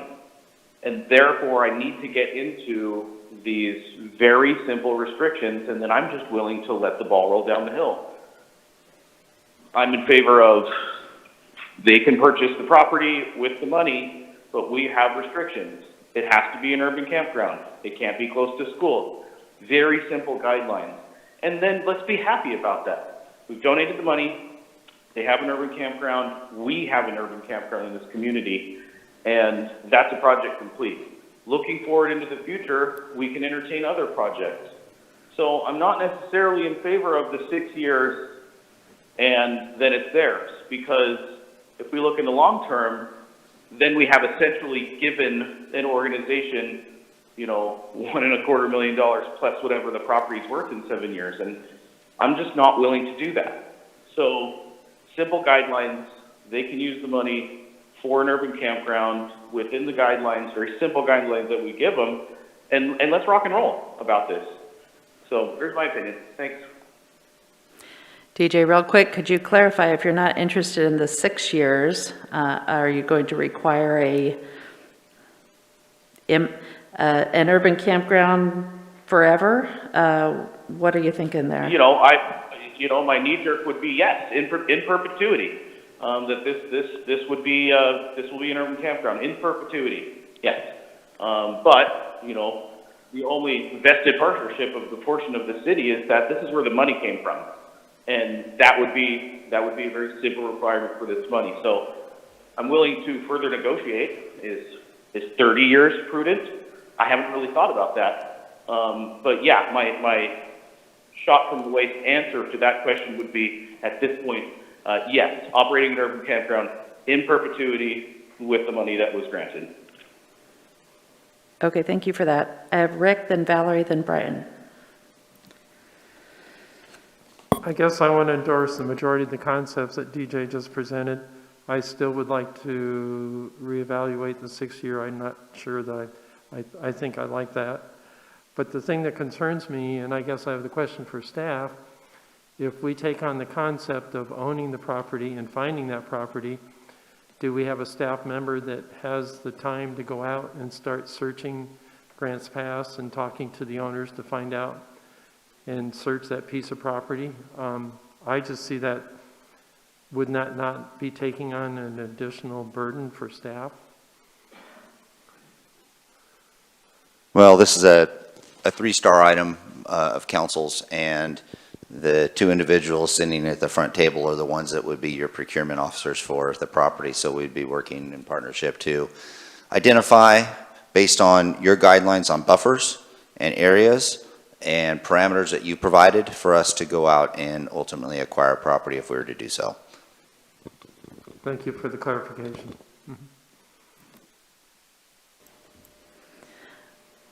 Are you supporting the grant idea or the city purchase, or are you still thinking? I'm real hesitant on that.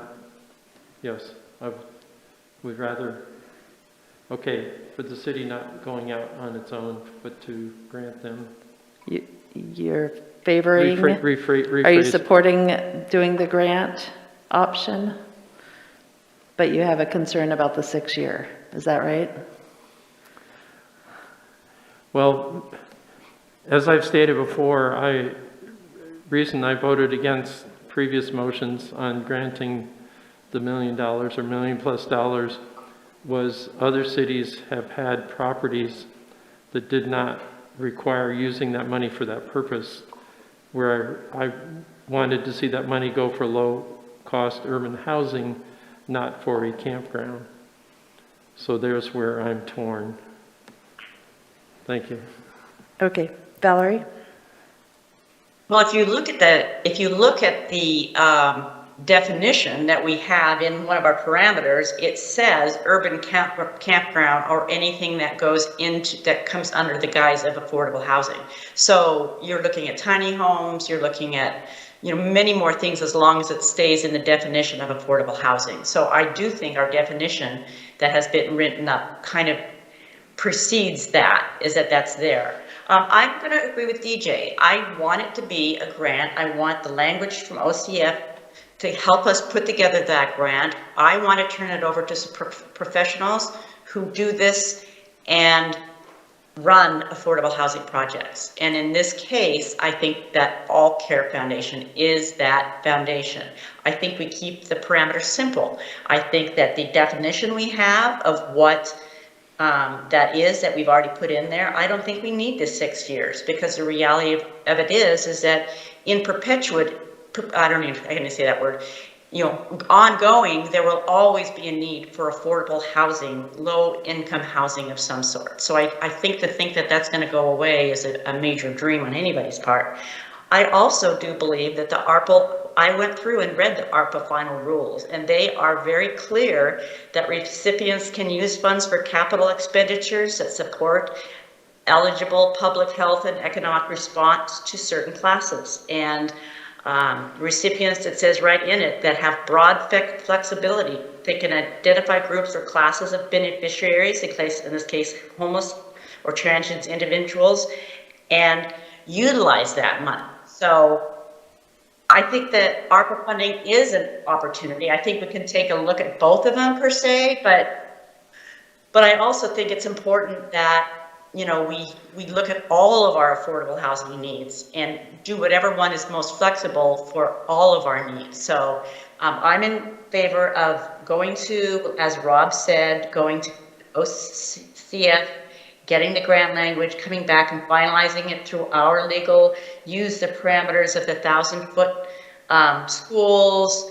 the 300-foot daycare, and turn it over to the All Care Foundation to go out and do the work, because they know and have run these operations before. I don't want it to come back 5 years later and have me have to go through figuring out how to find another person to do the finding that what will be happen next. Okay, Valerie, just to clarify, I think what I heard DJ say is that he does not support the 6 years because he wants it to be forever an urban campground, I guess up until the point that that's no longer needed.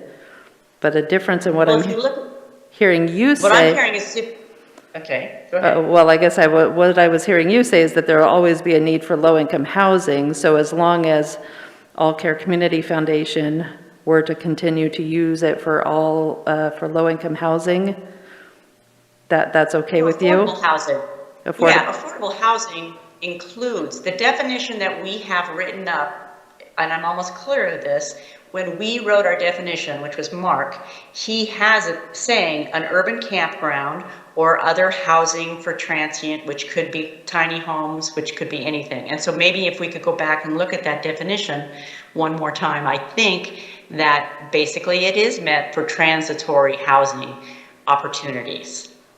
And so I think it's broader than just an urban campground, but that gives us the freedom to keep it as long as it's in that as long as that's what they're doing. And that's what I heard from Doug. All Care Foundation isn't looking to use the money to run off and use anywhere else other than under the guise of, you know, low income housing in our community. So I'm willing to take out that 6 year too, because I think it's written in the definition that we were using as one of our parameters.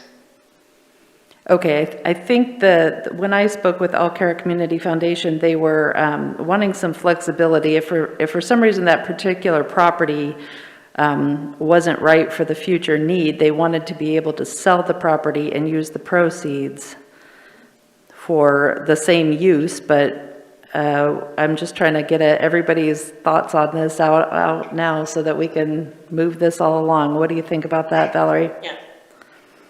You're supporting that? Yes. Okay. Yes. Okay, perfect, thank you. Brian, you're next, and then DJ. Yeah, I largely agree with everything that DJ and Valerie are saying. So everything you just went over with them, I'm in agreement with. The definition that we currently are using for urban campground includes transitional housing and tiny homes explicitly in the language. So given that that is in there for the definition, I am perfectly comfortable with whatever language we end up using to just say that the property or the value of the property needs to be used for those purposes in perpetuity, because that definition encompasses a campground, transitional housing, even low income. So I don't think the 6 years needs to be in there. I would very much be in favor of taking All Care Health up on the offer of potentially paying for a technical assistance grant for Oregon Community Foundation to help us with some of that language. That's what they do. That's their expertise. So I would be in favor of council giving direction to have OCF help us with that language so we can do a final review upon that language that's provided to us. Thanks. Thank you. DJ, you're up, and then Vanessa, and then Rob. Yeah, Sarah, you provided some really good input just now when Valerie was discussing. Can you encompass that really briefly for me so I can understand?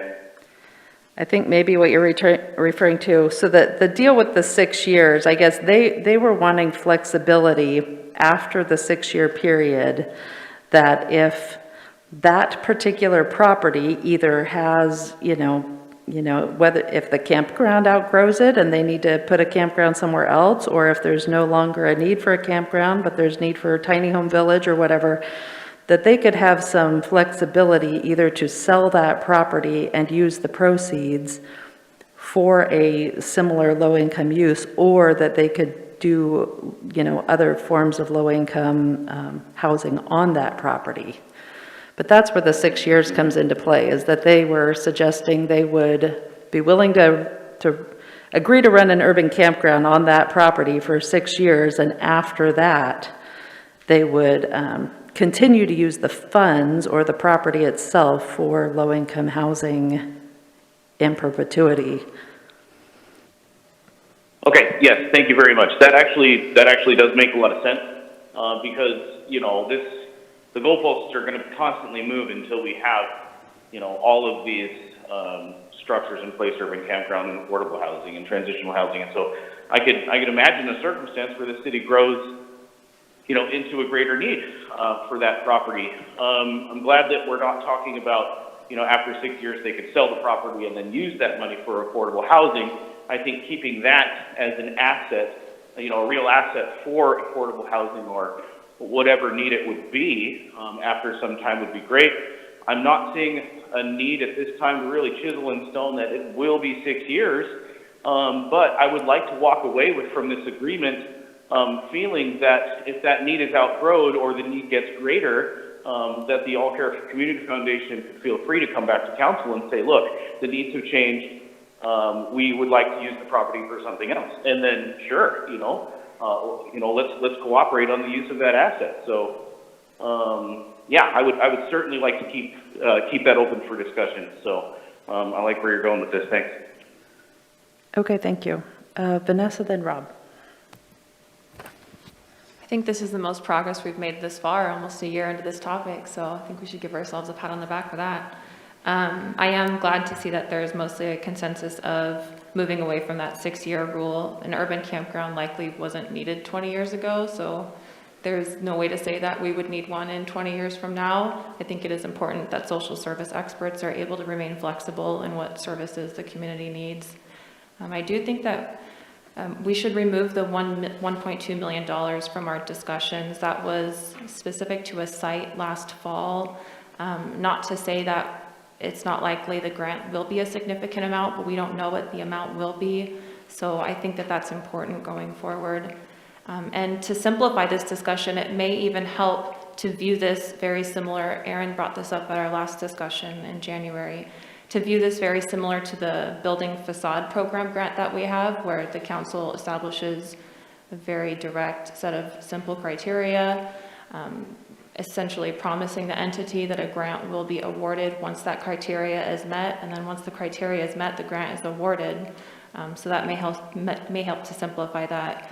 I do support also the funds always being restricted to affordable housing endeavors within compliance of the interim rule for the ARPA funds. The survey that we sent out for the ARPA funds, the overwhelming response was to do something on homelessness. So I think it would be appropriate for us to continue the route that we're on to utilize those funds. And thank you, Doug, for being here today. I also would like to take up ACCF on that tech grant offer, if that still stands. I think that that would be a great opportunity for us to move forward with Oregon Community Foundation as well. Thank you. Rob? Yeah, I agree, Vanessa. It seems like we're actually making a little progress here today. Well, maybe it took some progress to get to this point, to get to today, but I think that we're accelerating our progress. So, and I think that we could potentially leave it up to, I shouldn't say leave it up to, but get the suggestion of the OCF Foundation. But I think to really fulfill our fiduciary responsibility to our constituents, we kind of seem to have all agreed that, yes, this grant would be used in perpetuity for affordable housing of some type. But I also think that, again, to kind of safeguard our constituents' interests, that if any move is made in the future, whether that be the 6 years or 15 years or whatever, that All Care Community Foundation would come back to whoever's on the council at that point, and there'd be an agreement struck as to why they felt the need to either sell that property and invest it in another property for the same purposes, or why they felt the need that they've outgrown that, or the city doesn't need this anymore, they want to convert it to a different type of, a different focus towards affordable housing. So I think that depending on what OCF comes back with a potential suggestion for how to write that up, I think that we all seem to agree that, yes, we want it to, that the All Care Foundation can't go and make a profit on this, so to speak, but I also feel that they should probably have to come back to council if they're going to change the use slightly, or modify, I should say, not change, but if they're going to modify it with a different focus. I think that could be a discussion that the sitting council at that time would have with them. Personally, I'd like to see something like that in with our suggestion to the way OCF would write that, or suggestion for that grant.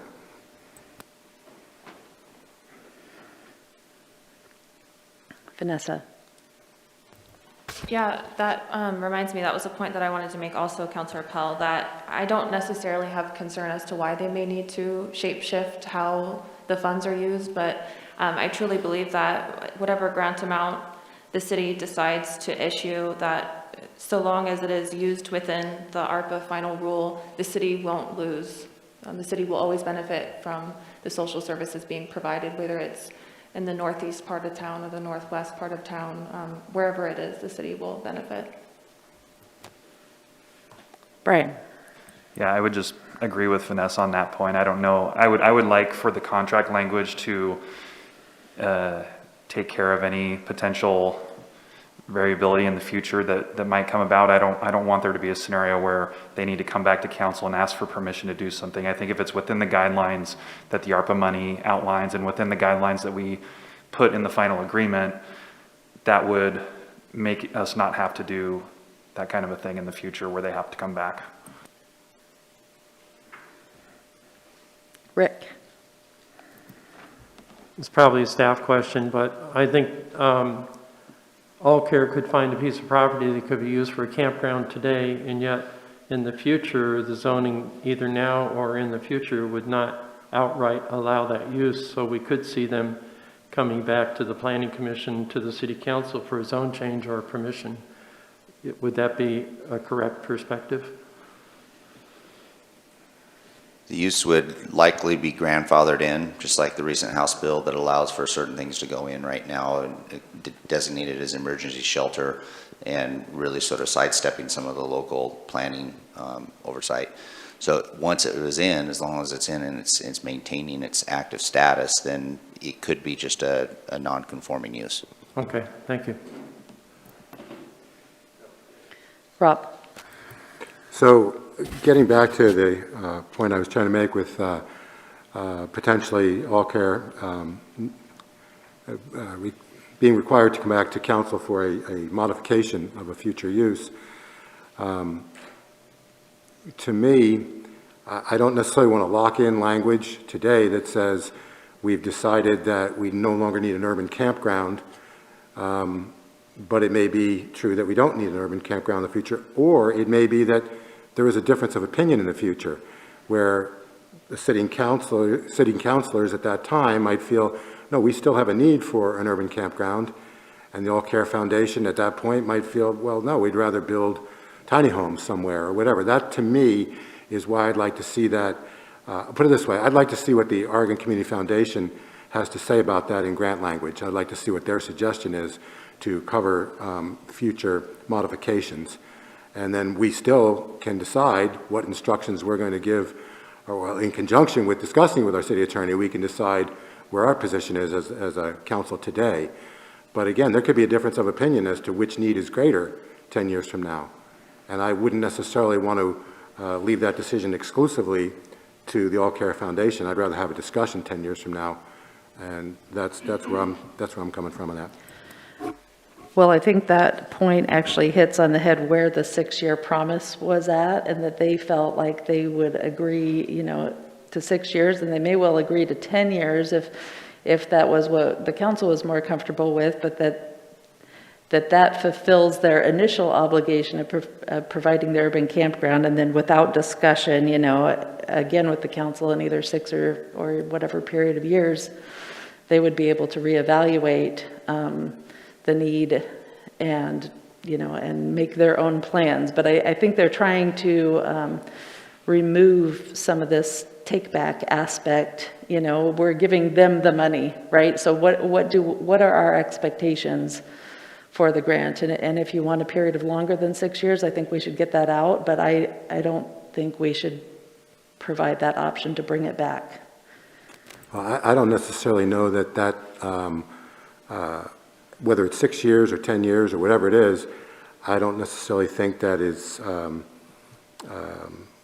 really sound practice to then say it's all bets are off and it's essentially a free-for-all, and we would trust whatever it is that they want to do. Our council at that time could have a very different opinion as to what the city still needs, whether that's an urban campground or something else. So to me, whether it's no years or 6 years or 60 years, I'm willing to, I personally feel good about having All Care as a partner. I think that our interest would overlap a lot, if not a great deal they'd overlap. I don't necessarily know that 5 or 10 years from now, when we're not on the council and Doug may be retired or whatever, who knows how much of an overlap there's going to be at that time. So not to say that I think that it should be written so the city gets the property back. I'm not saying that at all. But I'm saying that as far as providing direction, as far as a vision of what the city needs at that time, I think that the council at that time should be consulted. Well, and I guess I'm saying that I'm not sure that that's going to be agreeable to some members of the council as well as perhaps the All Care Foundation. I think we need to be clear in the terms what our expectations are for the money. So what they're proposing is providing a campground for 6 years, and then after that, it will be used in perpetuity for affordable housing. So are you okay with that, or does it need to be revised? Well, I think that that's what we were initially discussing today. That's before we talked about necessarily going to the Oregon Community Foundation and getting their ideas on how a grant could be written. So I think that what you just stated was true an hour ago. It's not necessarily true now. So I think I'd still like to see what Oregon Community Foundation feels is fair and reasonable to both parties. And then I think that we could, as a council, decide if we agree with that or it needs to be modified, as could All Care at that point. They could decide if they feel that it's fair and reasonable, whatever OCF comes up with in conjunction with our lawyer. So I'd like to see what their views on it are. And I don't want to be one-sided. I don't want to scare off our partner on this either. But I also want to be fair to our constituents now and in the future. DJ? Sure. Yeah, this is a great discussion. Actually, very close to what I understand being the ideal circumstance here, and that's great. So, you know, there are a couple reasons why I don't find 6 years favorable, and I think the most meaningful one at this point is we don't know, you know, if that's going to have to be an urban campground at that point in 6 years. So from that perspective, I think that's a pretty high expectation. You know, so lessening that expectation to, hey, let's check in 24 months and see how this is going. That would be pretty fair. The other thing that, you know, I'm not super in favor of the 6 years is like, okay, we promised to do this for 6 years, and then after that we can do whatever we want. You know, and we are using this word, you know, partnership, whereas we're not, you know, owner-manager partnership. You know, we're a financier. So having some kind of say in what happens to that real asset would be nice. I'm not entirely adverse, however, to saying, look, you know, you guys can't sell this property. You know, there you go. There's step one. You can't sell this property and liquidate the asset and go do something else with it. In that this property needs to be utilized for, you know, the housing spectrum in some regard, whether that's an urban campground or otherwise. So I hope that clarifies my concerns with the 6 year. I would like to keep this fluid rather than rigid.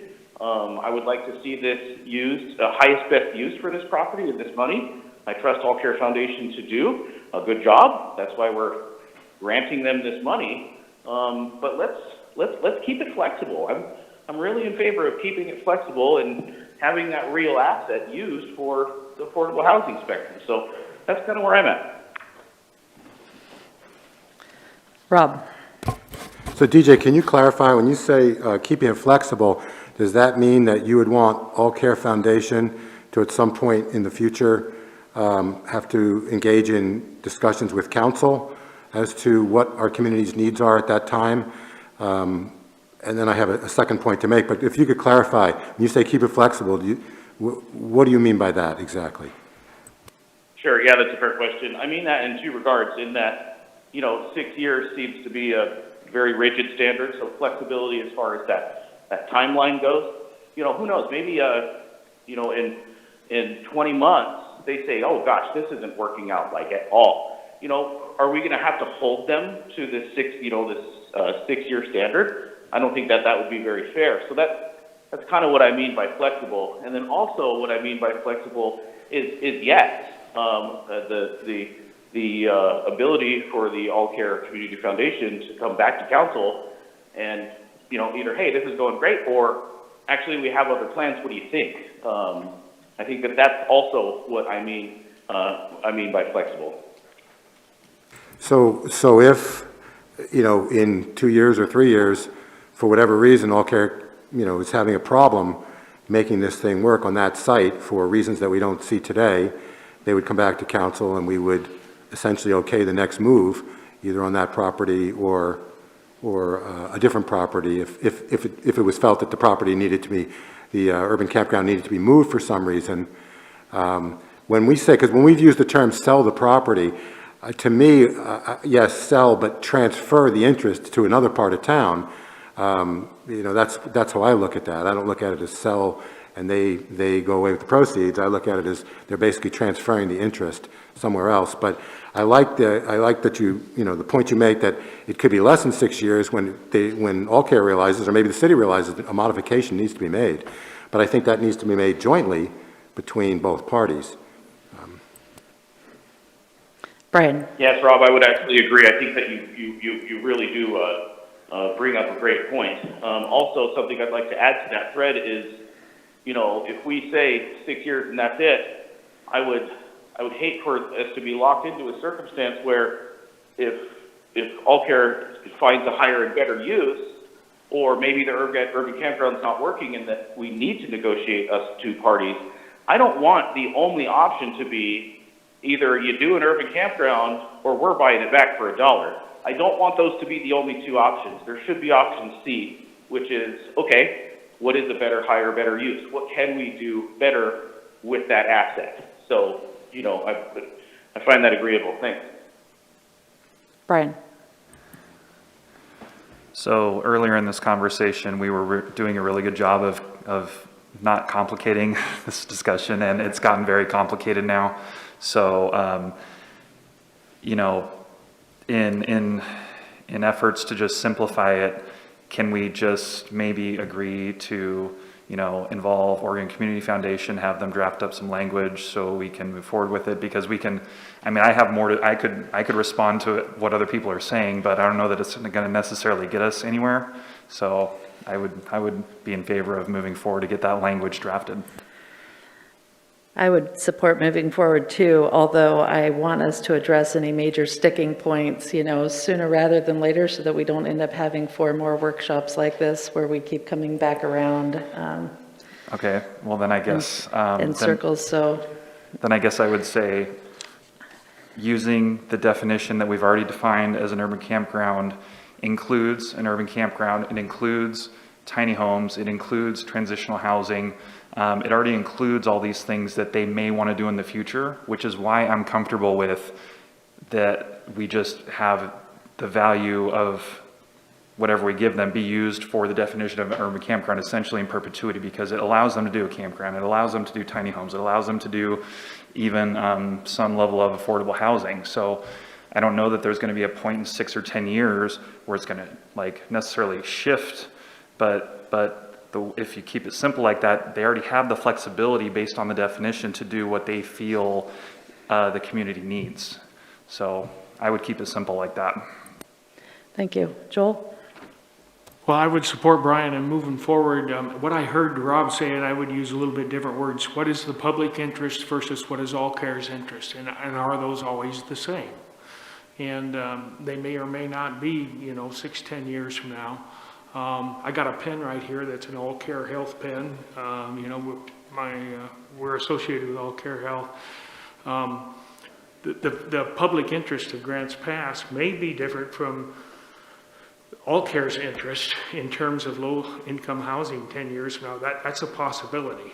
And what I heard Rob say, well, as we move forward, we'll have a chance to examine that as we look at the language when it comes to us. And we don't have to decide that today. Rob?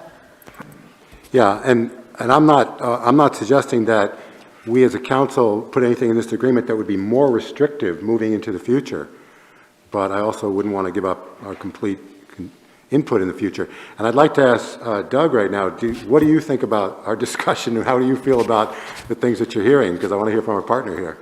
I think you're getting there. I think the simpler the better. I think the language that Mark Bartholomew created around the definition of the shelter or the affordable housing or campground works well, and that creates flexibility. So if at some point in the future, 10 years from now, we shrink the number of tent sites in half or down to a third of what it is, and we put tiny houses in there, that gives flexibility for that.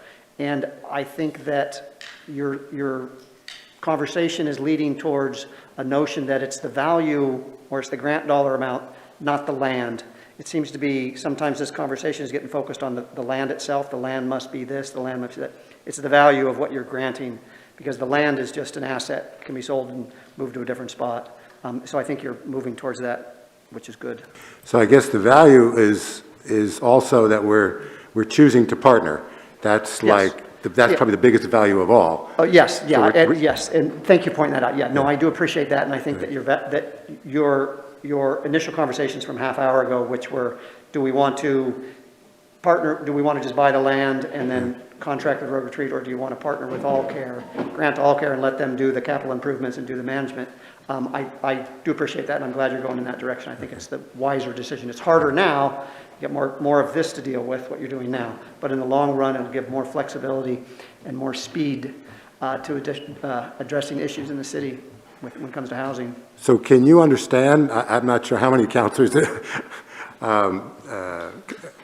share my concern, but can you understand my concern about future decision-making being made on a joint basis? Yeah. A cooperative basis? I do, yes and no. Yes, I agree. It's nice to be, for future councils to be involved in the decision-making of what's going to happen. That's a nice thing. However, I see this level of complication happening one more time for a decision like, let's sell this piece of property, take the assets and go invest it in this large complex that we're almost funded for, and we just need a little bit more money, and we don't really need an urban campground, or we're going to take the campground and morph it into this other thing. So I see, yes, I kind of see your point, but I also see a big complication with that, and I also see the political whims of future city councils getting in the way of that. So. DJ, go ahead. Yeah, I'm not seeing this conversation becoming complicated. I'm very pleased with how this is going. But I do have a clarifying question, Rob, if you would. We did discuss the OCF and, what they do. I'm not entirely clear on the necessity to have that, third party involved with a contract specifically speaking. We're making this very simple, and it seems that we're both getting to the point where we're happy and ready to pull the trigger. So, could you please clarify for me the necessity of having OCS's involvement, please? Yeah, thank you.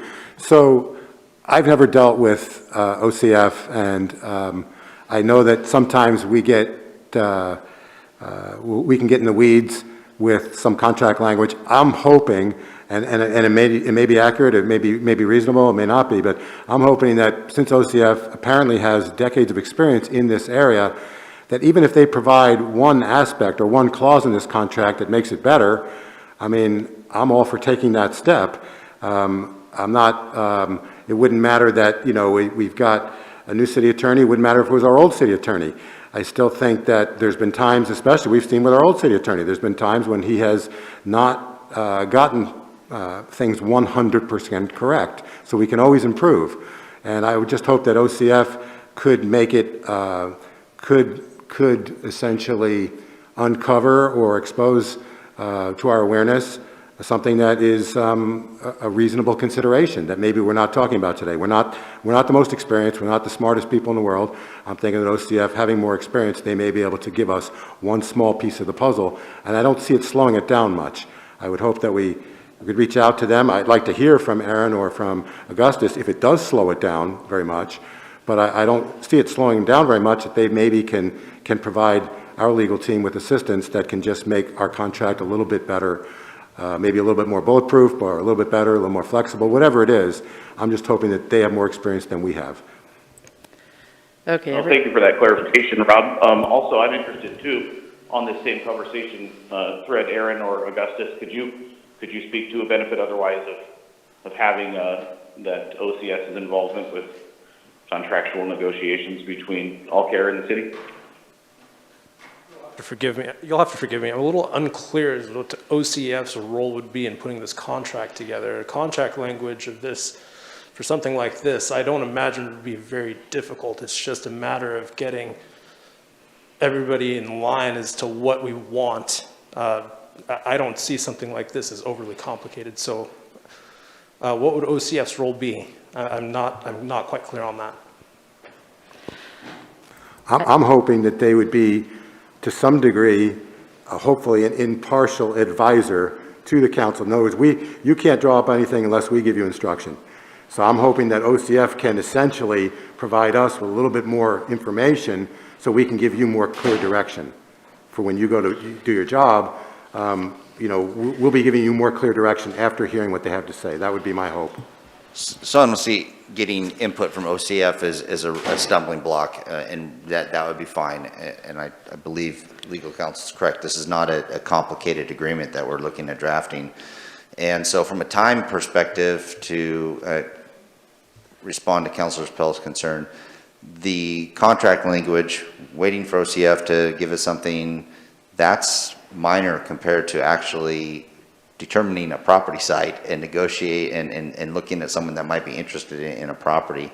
Unless they already have one established, it's going to take a lot longer to get a property identified than it will be for us to draft the language with OCF's input.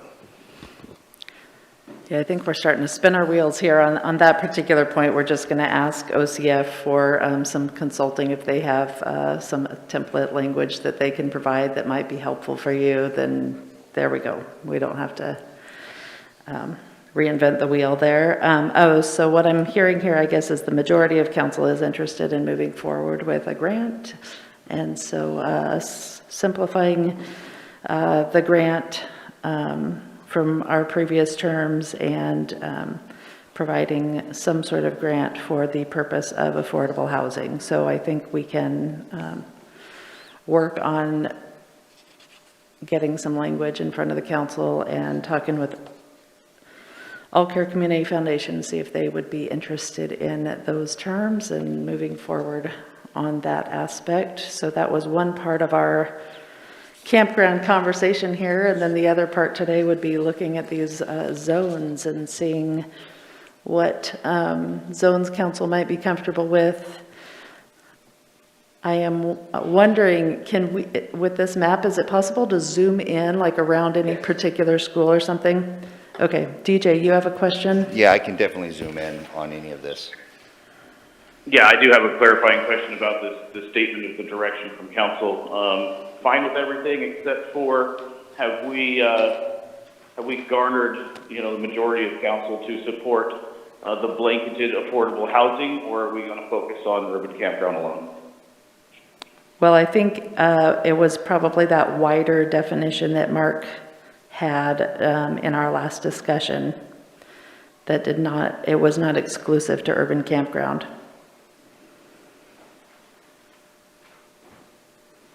Okay, yeah, so I'm not hearing any, I'm sorry, I just can't see the heads nod right now. I just wanted to be sure that that's the direction council wanted to go.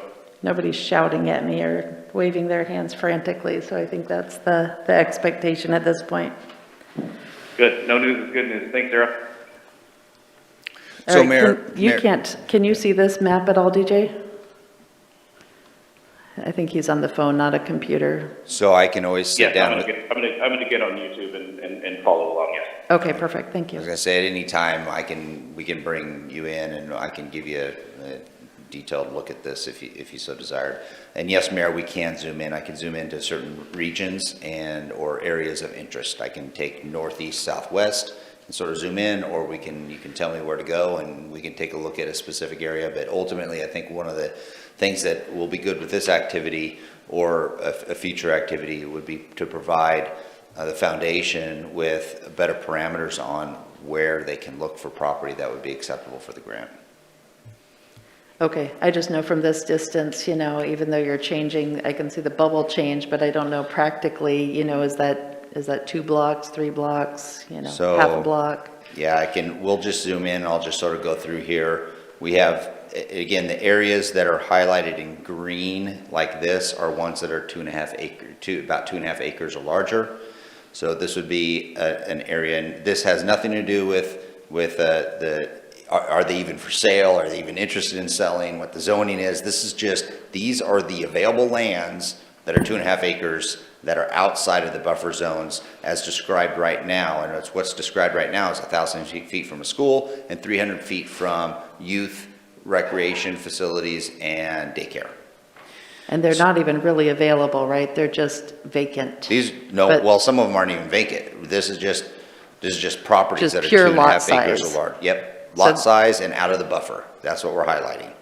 Okay, So so theoretically, something like the Walmart property that's bigger than 2 acres, even though it has a building on it, it's going to be highlighted there? I don't know. I'd have to go down there and look and see if Walmart's Okay. highlighted. But for instance, here, you've got a large lot that is already occupied. This is the building supply, Diamond Building, and we already know that it's there. Okay. So this is 2.5 acres or larger that are outside the buffer zones or around the buffer zone. So I'll just sort of scroll down if you want me to. These are based on 300 feet and 1,000 feet. So the black line is what? The black line is the school 1,000-foot buffer. And the purple is? Purple is the one that I can adjust based on recreational and daycare facilities. If I took it down to 0, or I take this one and I take it out to 1,000, That's what it looks like, the difference between the two. Here, in this situation, whether it's 300 or 1,000 feet, the core of these properties here really aren't affected by the buffer of a daycare facility. And the light green? Parks. Parks. And that's adjusting as well with No, parks just have their, well, yeah, they are, parks are adjusting because they're a youth recreational facility. okay. Rob, you have a question? So, right now, we've got recreational and daycare as being the same distance. So can you give me an example of a couple recreational facilities that would be covered by that purple? So it'd be like Oregon Football Academy and say the BMX track. Those are two examples of. Okay, so I guess that's what I thought, thank you.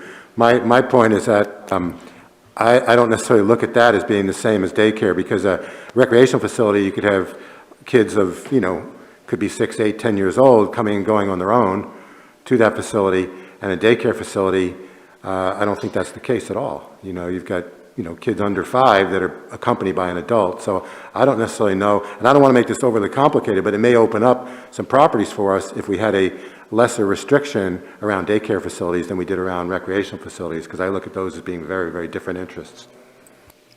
Yeah, right now you've got, if you want your classifying recreation, it's the same as daycare. So the lesser, meaning 300 feet versus 1,000 feet, is reducing it drastically. Unless if you were to classify recreational youth activities as same thing as, say, a school buffer, you'd be looking at 1,000 feet buffer, which is much greater. I don't have the technology today to separate those two, but that's something we could work on if you'd like to separate those two items. So I'll move on, continue to move on down here. We're sort of scoped through the main properties here. This is that 2.5 acres already covered by school, so that wouldn't be a use. We'll zoom out here. We'll go to the next general area, which is, we'll go over towards the Spalding area. Take a look at some of those sites.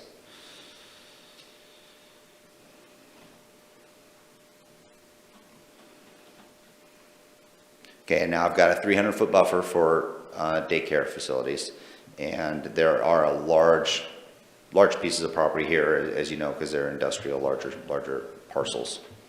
Brian?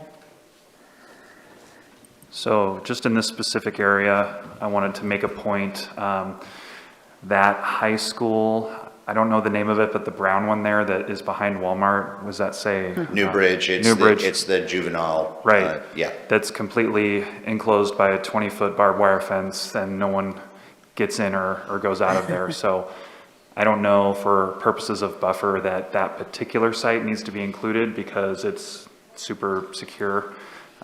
So The only sites that it really does affect, though, if you look at it, would be the county jail, Walmart, a facility that's going to be utilized for RV, and then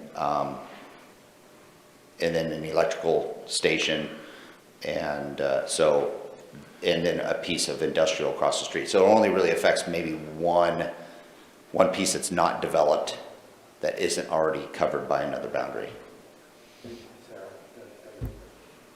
Yeah, I would, one of those pieces of property that it's covered by is potentially for sale. I'd like to really have the Newbridge High School removed from that list if possible. Rick? I know this question's been asked before, but if necessary, if they found the piece of property was too close to the Newbridge School, that a variance could be granted by the city council? The definition, this was included as the definition of a school because I think it complies with the definition of our code of what a school is. Is that correct? So Albert pulled those straight from the code. I will say that Newbridge in our code has a narrower buffer than all of the other schools. It's only a 500-foot buffer, but the other schools are 1,000, and that is actually adopted in the code. Whether I don't know if it's the marijuana ordinance or one of the other buffers, but they were different, which you can tell by looking at the outlines. Oh, that this is a little bit smaller. It is half the So distance this of is a regular already school. half the distance of the 1,000-foot buffer that we have right now, and this is in accordance with city code. So if it is, then that means you'd have to change your code. If you were council, you'd have to change your code, and I don't know what that process would be, if that's an allowable code change or not. So practically speaking, we could change the code and exclude that property, given that people don't go in and out of there. It is not, the reason we're looking at the buffers for the other sites is for practical purposes of children coming and going. That doesn't happen at this site. It's a completely different site. So if council did decide they wanted to exclude that site, that's a possibility. I would need to look at legal counsel and Brad determine if that's the case in accordance with either state regulations or codes associated with definitions in our local land use.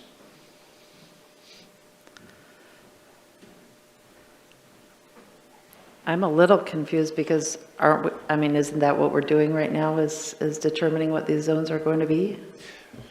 Yeah, specifically for, you were talking about 1,000 feet.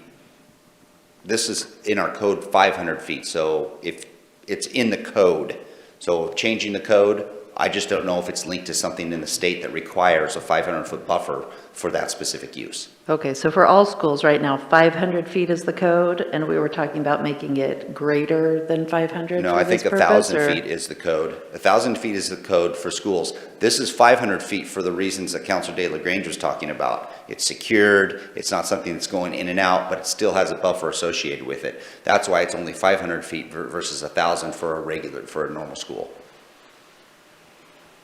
Okay. What is that blue blob up there? BMX track. That's recreation use. Okay. So can we get clarification on that? Like, he kind of asked Brad and looked over here and asked that question, but I don't know that we're actually going to get an answer on that unless we explicitly ask for it, which I would like to know if we can make that less. I don't need to know right this minute, but I think we would like to know if we can. Do you We know, can Brad? certainly research. Again, one thing that I think is important to clarify, when we're talking about HB 2006, which is the emergency clause that the legislature passed last year, which says that emergency shelters are not a land use action, there are no rules. Right. The main thing is that only applies to structures.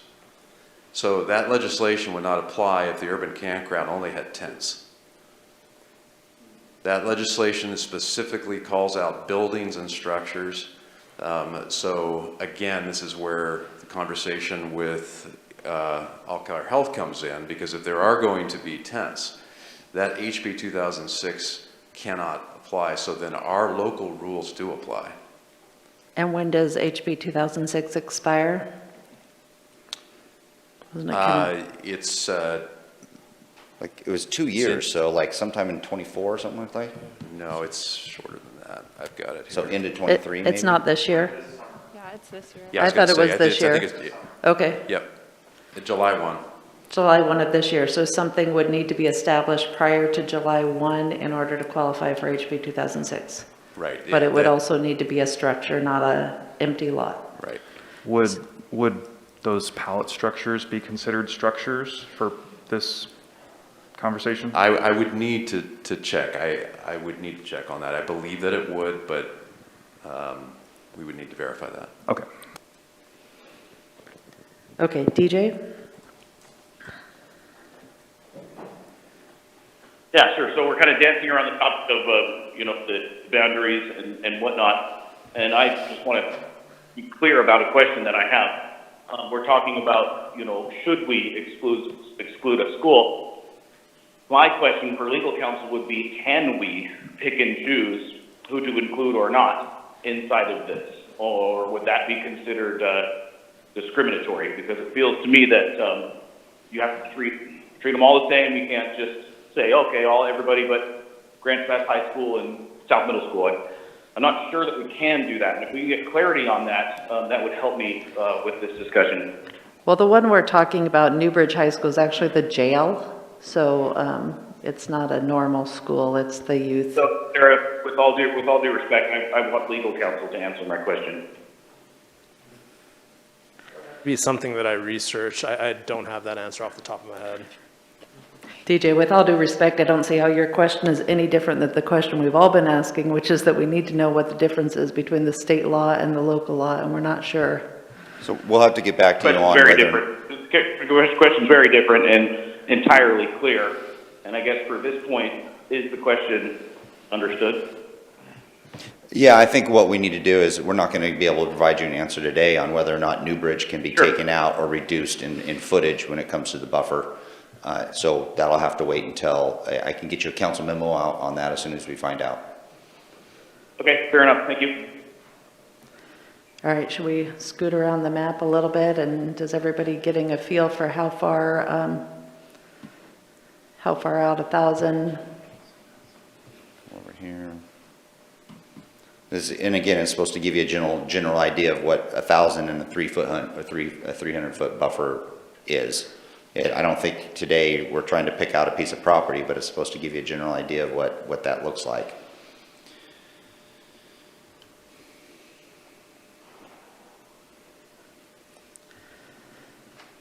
Questions? Brian? Just to go back to a comment that Rob made earlier about the difference between a daycare and a school, I would be in favor of, whenever we have another look at this map and whenever we talk about this again, to have the ability to separate daycares and recreation facilities and potentially make them different distances because their uses are different. Like the Boys and Girls Club, a lot of kids go there on their own. Daycares, that doesn't happen. So I think there's an opportunity for us to maybe have a smaller buffer on daycares than we do on recreation facilities. You can provide that if you want, and I can do that in essence sort of right now if that's a desire of council's. You know which one is the recreational youth facilities versus the daycares because they're different colors. So I can say, here's 300, here's 1,000, here's 700, and you can take a look at each one. So we can in essence do that today. It would just take 2 moves instead of 1. Sure. Yeah, without having to go into too much detail, I think I would probably be in favor of a smaller buffer on daycares than on recreation facilities. And do you want to suggest what you're leaning towards in terms of numbers?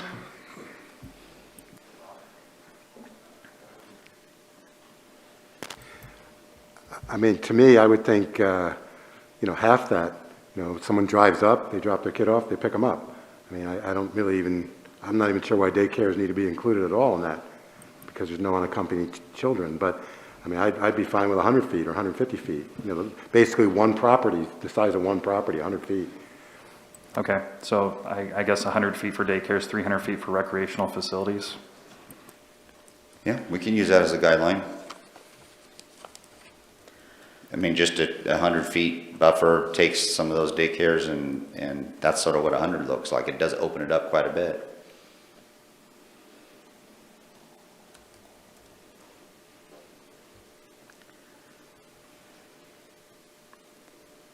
Primarily the buffer zone that is most concerning in that situation would be the school zones. Because some of the recreational is in association with the school zones. There's a couple of independent ones, but they're not closely related to recreation, the 2.5 acres, except for the one that's down here in the corner, which is the BMX track. DJ?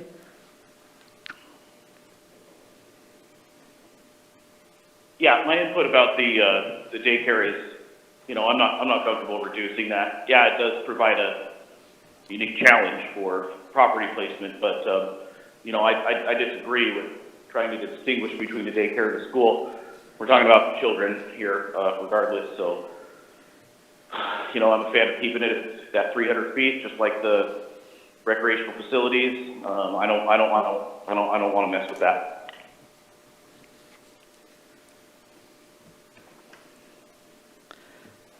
Rick?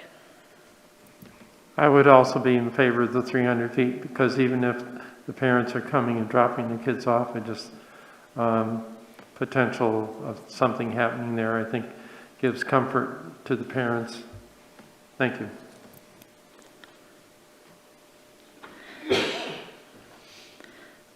All right, so I guess right now we're kind of at 300 feet for both daycare and rec facilities and 1,000 feet from schools. With us trying to get back to you on the Is- one school to see if it could be reduced further from the 500 feet that it is right now. Right. I've had a couple of suggestions of reducing daycare to 100, but I have only heard from one person on that. Two. Rob also agreed. Okay. Vanessa? I also support the reduction in the daycare buffer. Okay, to 100? Okay, and Kurt is, Yeah, I would support 100. okay. We're at 4 people have said 100 for daycares.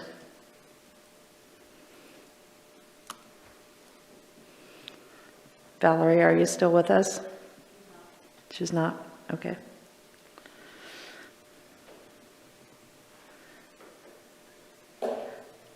All right. Okay, so if that's the case, what we can do is provide information to the foundation, and we can provide them with a map that designates the 100-foot buffer for daycares, 300-foot for recreation, youth recreational facilities, 1,000-foot for schools, and then we'll get back to you on the Newbridge High School, the Newbridge School, to see if that could be reduced or eliminated.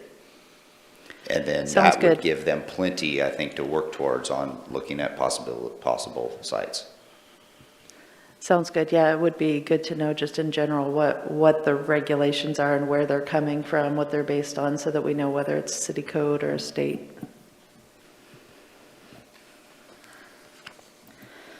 All right, anything further on that discussion, council? All right, thanks. Thank you. How about agenda review? Does anybody, let's see. Tomorrow is March 1st, so we have our first meeting in March on Wednesday evening. We have that public hearing, second reading on the landscape and buffering standards. Council action item, second reading for the fireworks ban during the red flag warning. Council action item on a Redwood Grange SDC grant approval. That's the System Development Charge grant. Consent calendar has a resolution for the Grants Pass Police Association negotiations, a resolution that would amend the Collaborative Economic Development Committee bylaws, CEDC bylaws, a resolution that would create an economic manager position, and a resolution that would approve the affordable housing grant. And then March Sarah, 7th. I just had a question on the creation of the economic manager position. And when we talked about it at our last workshop, we were talking about 2 positions, and we're only approving the manager at this time and not the other one. The other position is already in the salary schedule. The economic development assistant position is already classified because it is classified as an office administrative assistant. It's just with a little bit of a different title, but same job responsibilities. So that doesn't require a creation, just the creation of the manager. That's a new position for the city. Okay.